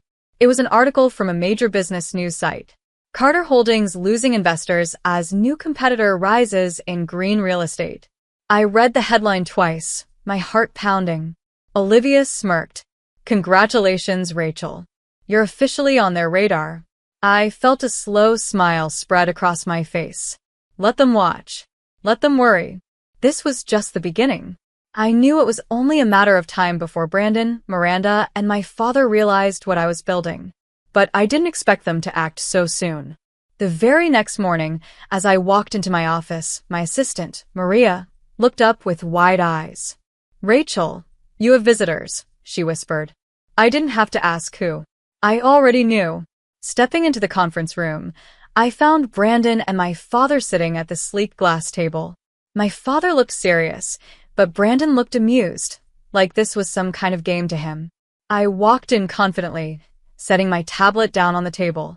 "Well, this is a surprise," I said, folding my arms. "What brings you two here?" Brandon smirked. "Straight to business, huh? No hi, big brother?" I ignored him and looked at my father. "Dad." My father cleared his throat. "Rachel, we've been hearing a lot about your project." I raised an eyebrow. "You mean my company?" Brandon chuckled, leaning back in his chair. "Come on, Rachel. You really think you can compete with Carter Holdings?" I leaned forward, meeting his gaze. "I don't think, Brandon." "I know." For the first time, his smirk faltered. My father exhaled, rubbing his temples. "Rachel, let's be reasonable. You've made your point, but Carter Holdings is still the dominant name in real estate. You don't need to go against us." I tilted my head. "Against you? I never planned to. You just assumed I was a threat." Brandon scoffed. "You don't get it, do you? Investors are pulling back because they think Carter Holdings is outdated. They're looking at you as the future." I didn't say anything, letting the words sink in. That was the truth neither of them wanted to admit. I had built something from the ground up, without their help, and people were starting to take notice. "Rachel," my father said, his voice softer now. "I don't want us to be at odds. Maybe we can work together." Brandon shot him a glare, but stayed quiet. I leaned back in my chair, pretending to think it over. "Work together? You mean the same way you worked together with me at Carter Holdings? Where you handed everything to Brandon while I was tossed aside?" My father sighed, looking older than I had ever seen him. "I made a mistake." Brandon looked furious, his jaw tightening. I shook my head. "No, Dad." "You made a choice. And now you have to live with it." Brandon stood abruptly, pushing his chair back. "This is a waste of time. Let's go." I watched as they left, my father hesitating for just a second before following. As soon as they were gone, Olivia walked in from the hallway, arms crossed. Well, that was entertaining. I smirked. They're nervous. She nodded. And they should be. Over the next few months, Urban Vista development skyrocketed. We secured 3 more contracts, including a multi-million-dollar deal with a major luxury eco-hotel brand. Investors poured in, seeing my company as the future of sustainable real estate. Meanwhile, Carter Holdings crumbled. Brandon, in all his arrogance, made reckless financial decisions. He approved projects without proper research, wasted money on flashy but impractical developments, and, worst of all, ignored legal compliance issues. The media caught wind of it quickly. Articles popped up with headlines like, Carter Holdings faces lawsuits over unapproved developments. CEO Brandon Whitmore under fire for financial mismanagement. Urban Vista Development, the company that's replacing Carter Holdings? I kept my head down, staying focused, but I won't lie, watching them struggle was satisfying. One evening, as Olivia and I worked late, my phone buzzed with a notification. She glanced at my screen. Another articles? I shook my head. No. It's from my father. She raised an eyebrow. What does he want now? I read the message out loud. Rachel, we need to talk. It's urgent. Olivia leaned back in her chair. You think they're finally breaking? I smirked. They're already broken. They just haven't admitted it yet. 2 days later, I found myself back at Carter Holdings, not as an employee, but as someone they now needed.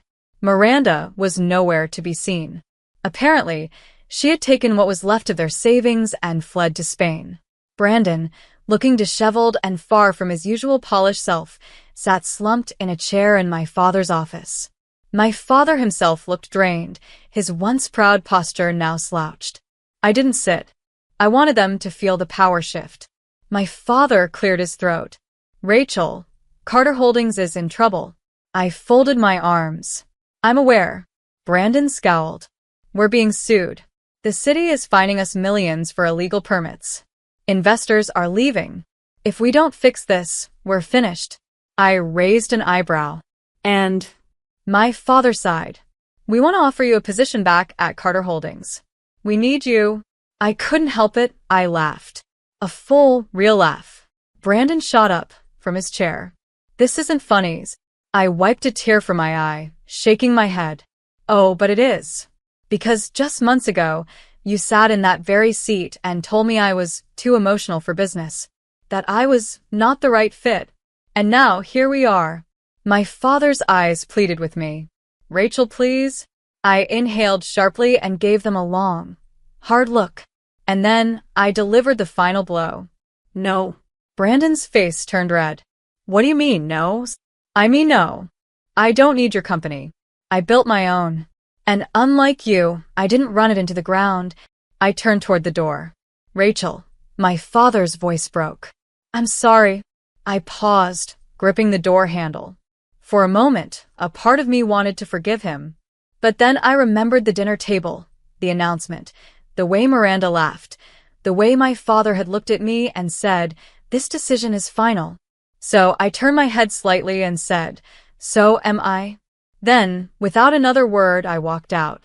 A year ago, I walked out of Carter Holdings feeling betrayed, humiliated, and stripped of everything I had worked for. Today, I stood at the window of my own corporate office, looking down at the Chicago skyline, knowing that I had built something far greater than they ever imagined. Urban Vista Development was thriving. We had not only expanded into new markets, but we were on track to open our first international project in Canada. Investors trusted us, the media celebrated us, and most importantly, I had proven, to myself and the world, that I never needed Carter Holdings to succeed. My phone buzzed on my desk, snapping me out of my thoughts. It was Richard Bennett, my family's longtime attorney. I picked up immediately. Rachel, he said, his tone serious. It's time. I knew exactly what he meant. My grandmother's trust fund. After proving that Urban Vista was profitable, I was finally eligible to access the $3.5 million she had set aside for me. But after everything, the money didn't feel like the most valuable thing she had given me. She gave me freedom. She forced me to stand on my own, to build without relying on anyone else's power. She had seen my father's betrayal coming before I ever did. "Send the paperwork," I told Richard. "I have plans for that money." An hour later, as I was reviewing the trust documents, Olivia walked in, tossing a magazine onto my desk. "You're going to want to see this." I picked it up and immediately spotted the headline. Carter Holdings files for bankruptcy. Former industry giant falls after mismanagement. The article laid it all out. Brandon had fled to Argentina, attempting to avoid the massive lawsuits and debt that had swallowed Carter Holdings whole. My father had tried to keep the company afloat, but it was too late. The fines, lawsuits, and financial disasters were too much to recover from. What was once a dominant force in Chicago's real estate market was now nothing more than a cautionary tale. Olivia smirked. "So, how does it feel, watching them crumble while you rise?" I stared at the article for a long moment before answering. "Expected," she laughed. Not the dramatic revenge speech I was hoping for. I shrugged, leaning back in my chair. "I don't need revenge, Olivia. They did this to themselves." As if on cue, my office phone rang. Olivia raised an eyebrow. "Want me to get that?" I shook my head and picked up. "Rachel Carter." There was silence for a beat, then a deep sigh. "It's your father." I closed my eyes briefly before responding. "What do you want, Dad?" His voice was strained, older, defeated. I need to see you." I hesitated. The last time I had seen him, he had been sitting in his office, begging me to save Carter Holdings. And I had walked away. I had no regrets about that decision. But this felt different. "Fine," I said finally. "Meet me at the coffee shop near my office in an hour." When I arrived, my father was already sitting at a corner table, staring at his untouched cup of coffee. He looked different. Not the powerful businessman I had grown up admiring. He looked lost. I sat down across from him, placing my purse on the table. "All right. You wanted to talk." "I'm listening," he sighed, running a hand through his graying hair. "Carter Holdings is gone." "I know," I said simply. His lips pressed into a tight line. "Miranda left. She took whatever money was left and ran to Spain." I wasn't surprised. "And Brandon?" A bitter chuckle escaped him. "Living off what's left of his trust fund in Argentina. He'll be fine until that runs out. Then he'll have to figure out what it's like to actually work for a living." I studied him carefully. "And what about you?" He exhaled. "I lost everything, Rachel." He looked up, his eyes filled with something I hadn't seen in a long time. Regret. "And I did it to myself." For a long moment, neither of us spoke. "I made a terrible mistake," he admitted finally. "I let Miranda influence me. I let Brandon convince me he was capable when he wasn't. And worst of all, I threw away my own daughter's loyalty for people who never truly cared about me." I swallowed hard. I had waited so long to hear those words. But now that they were here, they didn't bring the satisfaction I thought they would. "I can't change the past," he said. "But I can tell you that I am proud of you. I've been watching. Urban Vista is incredible. Everything Carter Holdings should have been." I took a deep breath, my fingers tracing the rim of my coffee cup. "I didn't build it to prove anything to you," I said honestly. "I built it because I deserved better." He nodded slowly. "I know." There was another silence before he spoke again. "I want to start over. Maybe do consulting work. Help companies transition to sustainable real estate." He hesitated. "I know it's a lot to ask, but I'd like to be a part of something meaningful again." I studied him. He wasn't asking for money. He wasn't asking for Urban Vista. He was just asking for a chance. And that's when I remembered something Richard had told me about my grandmother's trust.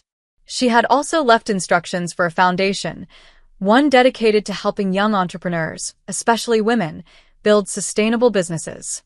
That money, it wasn't just for me. It was meant to create something lasting.